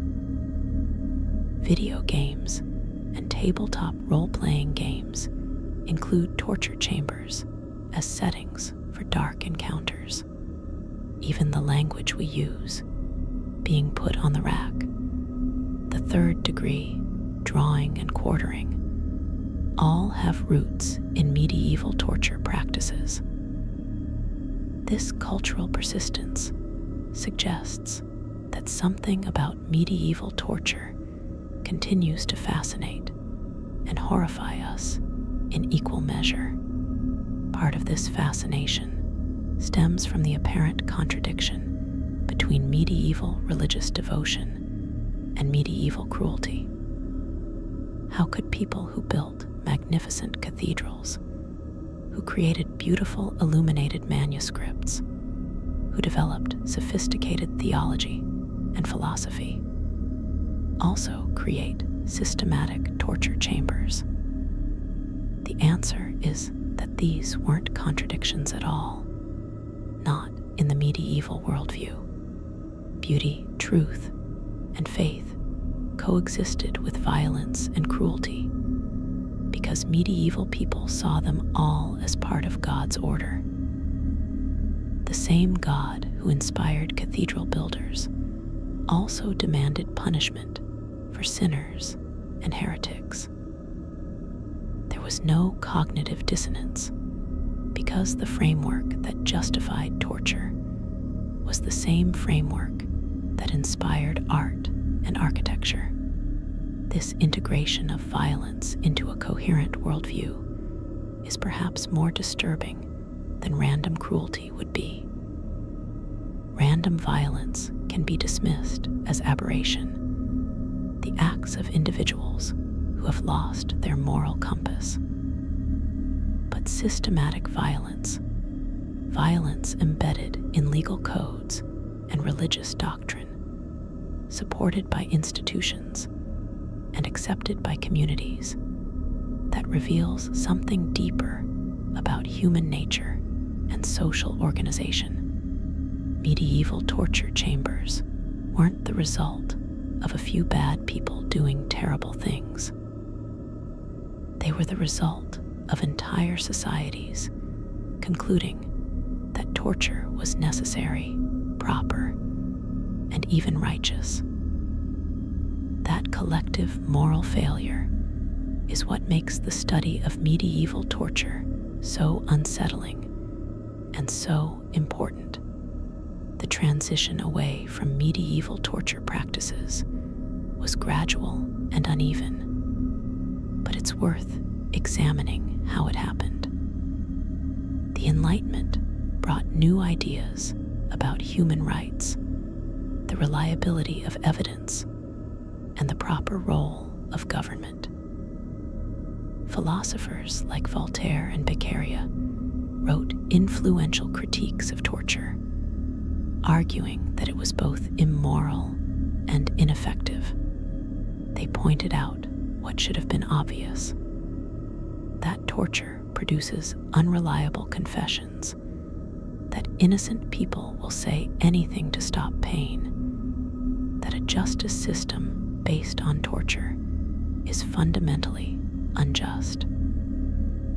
These ideas gained traction slowly, first among intellectuals, then gradually influencing legal reforms. But the abolition of judicial torture wasn't just about changing minds. It also required changing the systems that depended on torture. New investigation techniques needed to be developed. Standards of evidence needed to be raised. Legal protections for the accused needed to be strengthened. This was a multi-generational process that played out differently in different regions. Some places abolished torture relatively early. The Netherlands in the late 17th century, for example. Others maintained it much longer, with some European states still using judicial torture into the early 19th century. And even after official abolition, informal torture by police and jailers continued, a shadow version of the institutional torture that had been legal. The physical infrastructure of medieval torture, the chambers and equipment, mostly disappeared over time. Some was destroyed deliberately, torn down or dismantled as torture was abolished. Some simply fell into disuse and decay, but fragments remain, scattered across Europe in museums, castle ruins, and preserved historical sites. These physical remnants serve as tangible connections to a past that can seem almost mythical in its cruelty. Standing in a preserved torture chamber, seeing the actual iron implements, the stone walls with their rings and hooks, makes the reality undeniable in a way that reading about it cannot quite achieve. The people who worked in medieval torture chambers, the torturers, clerks, guards, and judges, left few personal accounts of their experiences. We have the official records, the bureaucratic documentation, but we don't have many first-person narratives about what it felt like to do this work, how they processed it emotionally, what they thought about when they went home at night. This silence might be because such reflections weren't considered important enough to record, or it might be because the people involved didn't want to examine too closely what they were part of. Or perhaps some records existed, but were lost or destroyed over the centuries. Whatever the reason, this absence leaves a gap in our understanding of the human dimension of medieval torture. We can speculate, though, based on what we know about human psychology and about other violent professions. Some torturers probably experienced what psychologists now call moral injury, the psychological damage that occurs when you do things that violate your own moral code. Even if they believed their work was necessary and just, the visceral experience of causing extreme suffering to other human beings would have left marks. Others might have compartmentalized, separating their work identity from their personal identity, the same way modern soldiers or police officers sometimes do. And some might have genuinely felt nothing, either through natural emotional detachment or through deliberate self-numbing. The victims of medieval torture, those who survived, also rarely left detailed accounts of their experiences. This makes sense. Survivors had little reason to relive their trauma by writing about it, and many were probably illiterate anyway. But we do have some accounts, usually from higher status individuals who had the education and resources to record their experiences. These testimonies provide glimpses into what torture felt like from the inside. They describe the anticipation, the fear that preceded the physical pain. They describe the pain itself, though often they struggle to find words adequate to express it. They describe the psychological pressure, the desperate desire to make it stop, the internal debate about whether to maintain innocence or give a false confession. Some victims wrote about how torture changed them fundamentally, how they were different people after experiencing that level of controlled violence. They described losing faith in justice, in human goodness, sometimes even in God. They wrote about the betrayal they felt, not just by those who tortured them, but by the society that allowed it to happen, by neighbors who accused them, by systems they had trusted to protect them. These accounts are heartbreaking because they reveal the deep, lasting damage that torture caused beyond the physical injuries. Bodies could sometimes heal, though often incompletely, but the psychological and spiritual wounds remained open, sometimes for a lifetime. The question of justice, of how we should judge medieval people who participated in torture, is complex. By modern standards, they were clearly doing something monstrous. But judging historical figures by modern moral standards is always problematic. They lived in a different world with different values and different understandings of truth, justice, and morality. Does that excuse what they did? No. But it might complicate our judgment in ways that are uncomfortable but important. We can condemn medieval torture while also acknowledging that the people who carried it out were products of their time, acting within frameworks they believed were legitimate and necessary. This doesn't mean moral relativism, doesn't mean pretending that all moral systems are equally valid. It means recognizing that moral progress is real, but also fragile. That systems of cruelty can be normalized within otherwise functional societies, and that we shouldn't be too confident that we would have acted differently had we been born into medieval culture. That recognition should make us more vigilant about our own time, more alert to ways that violence and cruelty can be rationalized and institutionalized in contemporary society. The lesson isn't just that medieval people did terrible things.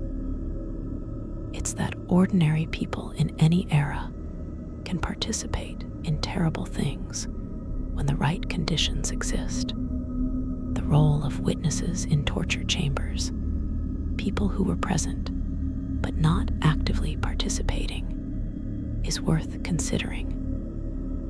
Clerks who recorded confessions, judges who observed and authorized different levels of torture, guards who stood by maintaining order. What responsibility did they bear? They weren't wielding the instruments of torture themselves, but they were essential to the system. Their presence legitimized the proceedings. Their documentation created the legal framework that allowed torture to continue. In modern terms, we might call them enablers or accomplices. But from their perspective, they were probably just doing their jobs, fulfilling their duties within the system they were part of.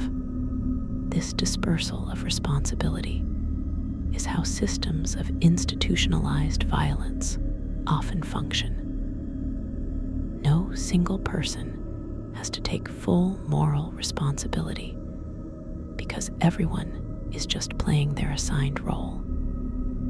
The torturer can say he was following orders from the judge. The judge can say he was following legal requirements. The clerk can say he was just recording what happened. The guards can say they were maintaining security. Each individual action might seem justifiable in isolation, but the collective result is systematic torture. Understanding this dynamic is crucial for recognizing how similar systems operate in other contexts, historical and contemporary. The families of both victims and torturers also deserve consideration. What was it like to be the child or spouse of someone who worked in a torture chamber? Did they know what their family member did for a living? Did they talk about it at home? Or was it a silent secret, acknowledged but never discussed? For torture victims' families, the trauma extended beyond the individual who was tortured. Watching someone you love be destroyed by torture, or having them disappear into the system and return broken, or not return at all, that would leave scars on entire families. And the social stigma of having a family member accused and tortured would affect everyone, making normal life difficult or impossible. The religious communities that existed within medieval society, monasteries and convents, had complex relationships with torture. Some religious orders opposed torture on theological grounds, though these voices were often marginalized. Others participated actively, especially in cases of heresy, where religious authorities had jurisdiction. And many simply coexisted with torture as a fact of life, neither actively supporting nor actively opposing it. Monks and nuns would have known about the torture chambers in nearby cities. They would have known people who had been tortured. Some of their own members might have been called as witnesses in trials. This proximity to violence must have created spiritual and ethical questions, though how these were resolved varied widely. The concept of sanctuary, the idea that churches could provide refuge from secular authorities, sometimes extended to protecting people from torture. In theory, if someone could reach a church and claim sanctuary, they couldn't be forcibly removed for trial and potential torture. In practice, this protection was limited and could be overcome by patient authorities or by ecclesiastical cooperation with secular powers. But the existence of sanctuary as a concept shows that even medieval society recognized some limits on the reach of torture and punishment, even if those limits were often violated. The medical knowledge that existed in medieval times was limited compared to modern understanding, but medieval torturers had to develop practical understanding of human physiology. They learned which parts of the body were most sensitive to pain, where injuries would heal quickly versus where they would cause lasting damage, how to recognize when someone was close to death. This practical anatomy, learned through brutal trial and error, was a dark mirror of the medical knowledge being developed by physicians and surgeons.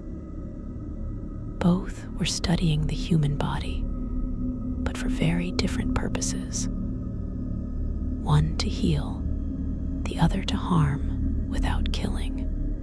Some of the medical developments of the medieval period were actually driven by torture and execution. Physicians who examined torture victims or performed autopsies on executed criminals learned about human anatomy in ways that weren't possible through theoretical study alone. This created an uncomfortable connection between the advancement of medical science and the practice of judicial violence. We benefit today from knowledge that was partially gained through torture and execution. And acknowledging that lineage forces us to confront the morally compromised origins of some of our understanding, the documentation practices in torture chambers, the careful recording of every session created archives that survived in some cases for centuries. These archives are primary sources for historians studying medieval justice, crime, society, and daily life.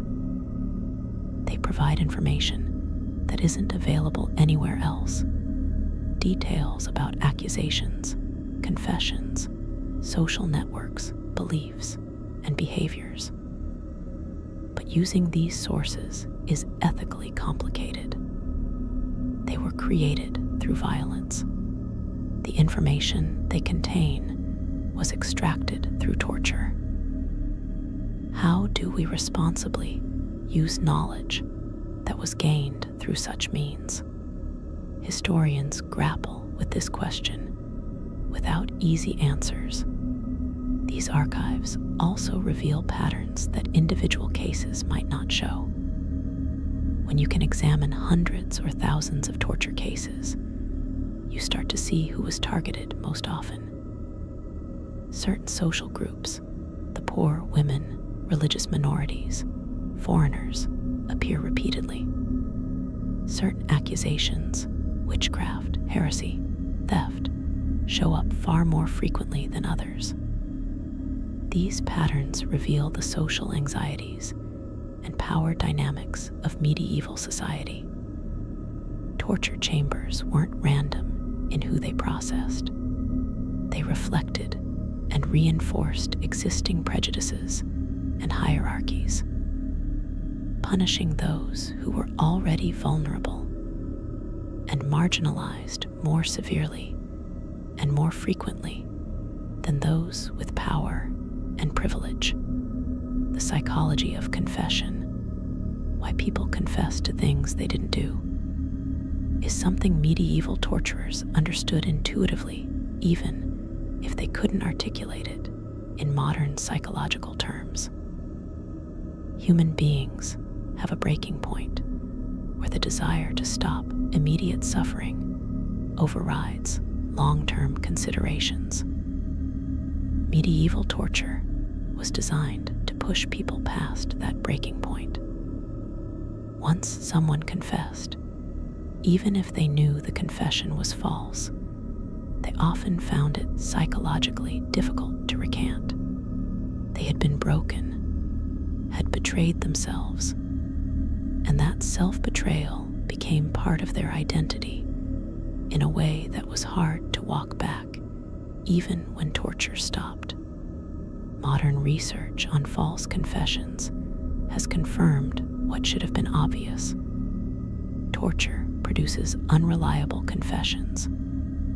People will confess to anything if the pain is great enough. They'll implicate innocent people, describe crimes that never happened, accept guilt for acts they couldn't possibly have committed. Medieval torture chambers generated countless false confessions that led to unjust convictions and executions. But the system wasn't designed to find truth. It was designed to produce confessions and convictions, to process cases efficiently, to demonstrate power. By those measures, torture was effective, even if it was unjust.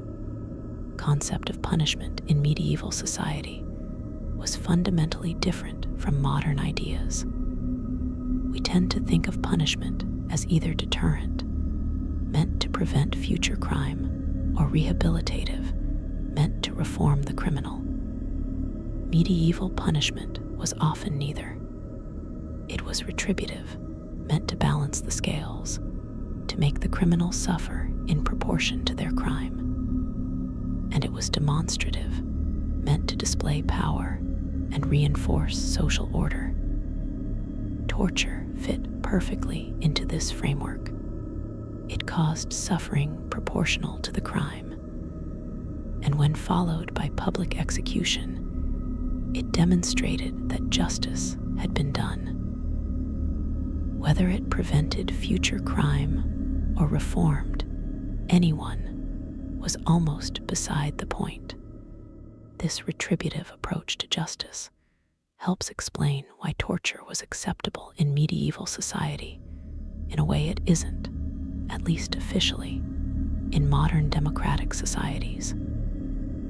If the goal of justice is to make wrongdoers suffer, then torture is simply an extension of that goal.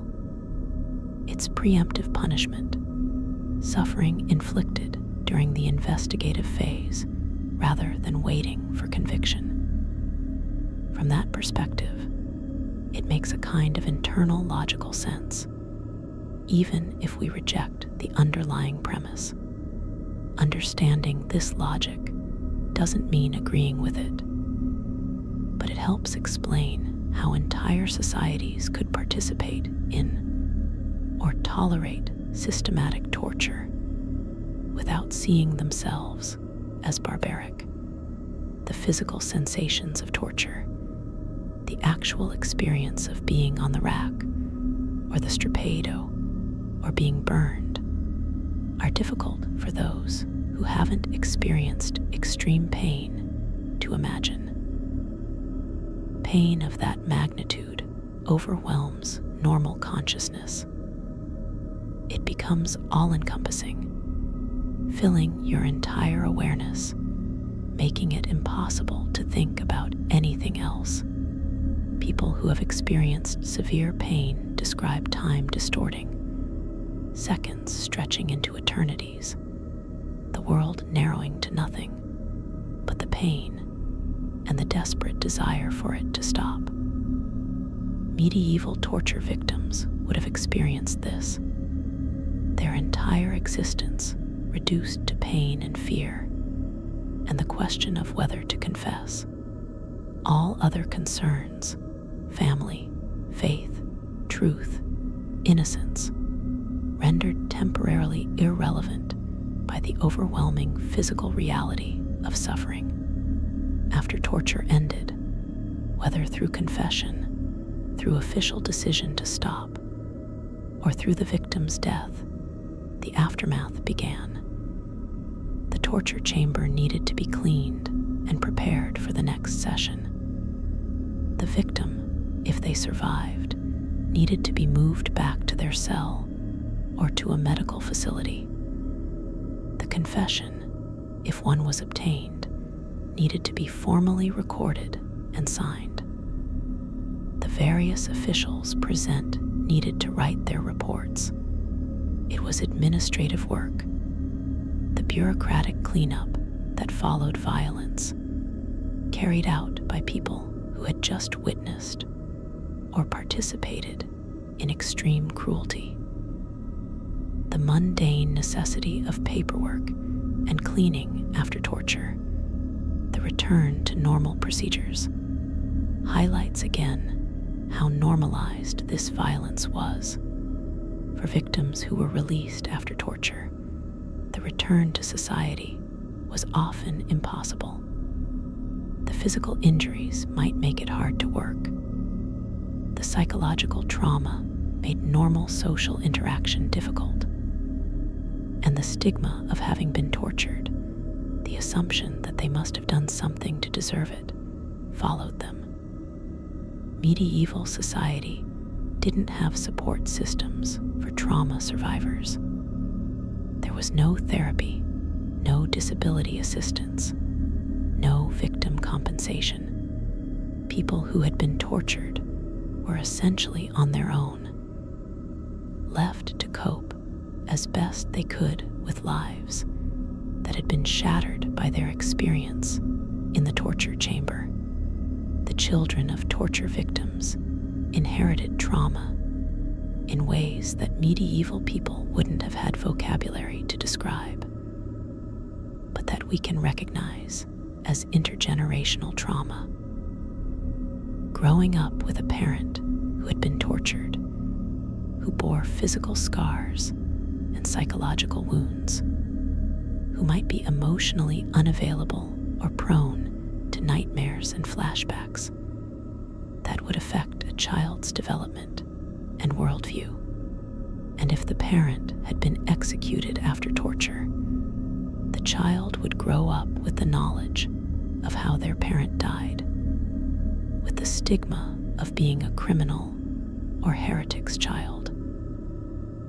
The effects of medieval torture rippled outward from individual victims to their families and communities, creating cascades of harm that lasted generations. The architecture of power that torture chambers represented was about more than just the physical buildings. It was about the organization of society itself, who had power and who didn't, who could inflict violence and who had to endure it, whose pain mattered and whose didn't. The torture chamber was a physical manifestation of these power relationships, a space where abstract authority became concrete violence. Understanding this helps us see torture not as an isolated practice, but as part of a broader system of control and domination that permeated medieval society. Modern societies have their own architectures of power, their own spaces where violence is inflicted in the name of justice or security. Prisons, interrogation rooms, detention centers, these are the descendants of medieval torture chambers. While the specific practices have changed, evolved hopefully in directions that are more humane, the basic dynamic remains. States claim the right to inflict suffering on individuals under certain circumstances. The question is how that power is regulated, what safeguards exist, how transparent the process is. Medieval torture chambers operated with minimal restraint and maximum opacity. Modern systems, at their best, have more checks and balances. But the fundamental issue, how do we ensure that state violence doesn't become torture, remains relevant. The stories we tell ourselves about medieval torture, the narratives that have developed over centuries, often serve present-day purposes. Sometimes medieval torture is invoked to show how barbaric the past was, how far we've progressed, how much better modern society is. This can be comforting, but also misleading. It can blind us to violence in our own time by assuring us that we've moved beyond such things. Other times, medieval torture is romanticized or aestheticized, turned into entertainment through horror media or historical drama. This can trivialize real suffering, turning historical trauma into spectacle. Both approaches, the self-congratulatory and the exploitative, miss the deeper lessons that studying medieval torture can teach. Those lessons are uncomfortable. They tell us that ordinary people can participate in extraordinary cruelty when social structures support it.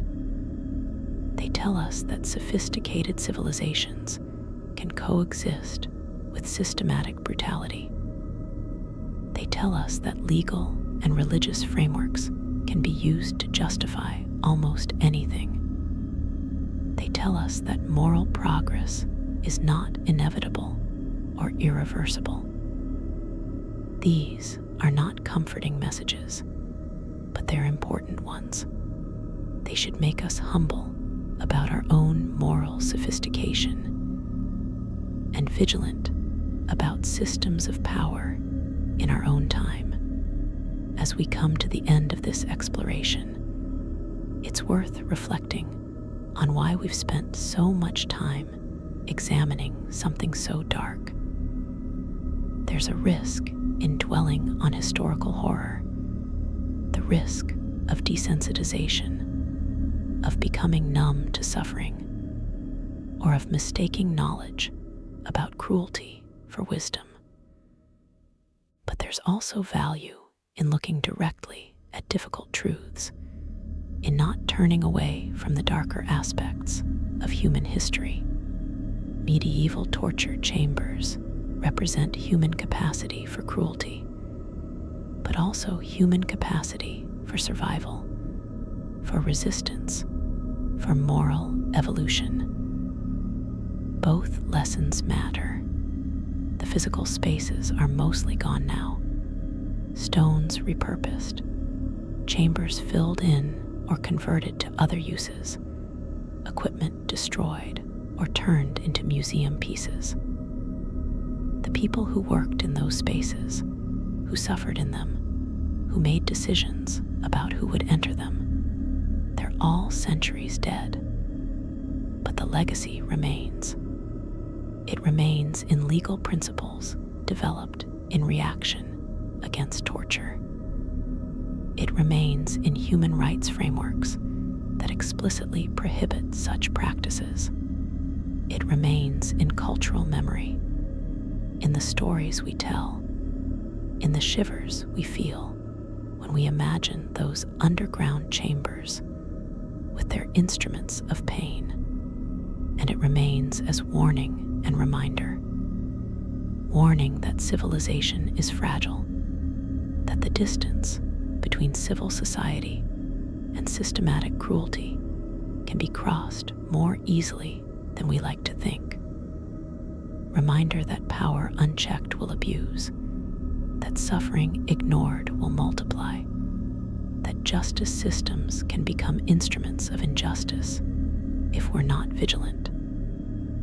The torture chambers are empty now, silent, but they still have something to teach us if we're willing to listen. They teach us to question authority, to demand transparency, to insist on human dignity, even for, especially for, those accused of crimes.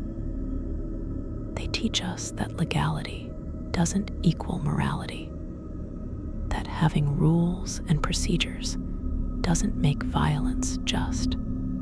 The individuals who suffered in medieval torture chambers, whose names we mostly don't know, whose stories were lost or reduced to bureaucratic records, they deserve to be remembered not as abstractions, but as people. People who felt pain, who felt fear, who hoped to survive or prayed for death, who maintained their innocence or gave false confessions just to make it stop. Their suffering wasn't less real because it happened centuries ago. Their humanity wasn't diminished by historical distance. In remembering them, in taking seriously what they endured, we honor them in a small way and remind ourselves that behind every historical statistic are individual human experiences. So as you settle into sleep tonight, carrying these dark images with you, remember that history isn't just about dates and events and famous people. It's about ordinary humans caught in extraordinary circumstances, often circumstances not of their choosing. It's about systems and structures that shape behavior, about the slow evolution of moral understanding, about the constant tension between power and justice. Medieval torture chambers are part of that history, a particularly dark part, but one that illuminates both how far we've come and how careful we need to be not to slide backward. Screams have long since faded from those stone chambers. The instruments of pain have rusted and broken. The torturers and their victims have returned to dust. But the questions they raise about justice, about power, about human nature and human society, those questions remain. They remain for us to grapple with, to apply to our own time, to use as guides for building better systems. That's the real legacy of those torture chambers, not the specific devices or methods, but the moral challenge they present. How do we create justice without cruelty? How do we maintain order without oppression? How do we ensure that those given power to protect don't become those we need protection from? These aren't questions with easy answers. If they were, history wouldn't keep repeating its darker patterns. But they're questions worth asking, worth struggling with, worth keeping alive in our collective consciousness. And maybe that's the final lesson from medieval torture chambers. Not that we should dwell morbidly on historical horror, but that we should learn from it, should let it shape our moral intuitions and our civic engagement, should use knowledge of past cruelty to build present compassion. The chambers are empty, but the challenge they represent remains. How we respond to that challenge will determine whether we honor or betray the countless individuals who suffered in those spaces, who deserved better from their society, and who deserve to be remembered now. Rest now, knowing that while history contains darkness, it also contains light. The same human impulses that created torture chambers also created hospitals, wrote poetry, built communities, fought injustice. We contain multitudes as individuals and as species. The medieval torture chamber represents one part of who we've been, but it doesn't have to represent who we are or who we'll become. That's up to us, shaped by the choices we make, the systems we build, the values we insist on, the suffering we refuse to tolerate. Sleep peacefully, but remember, the past isn't past. It lives in us, teaching us, warning us, challenging us to do better. And maybe, just maybe, we will. Good night.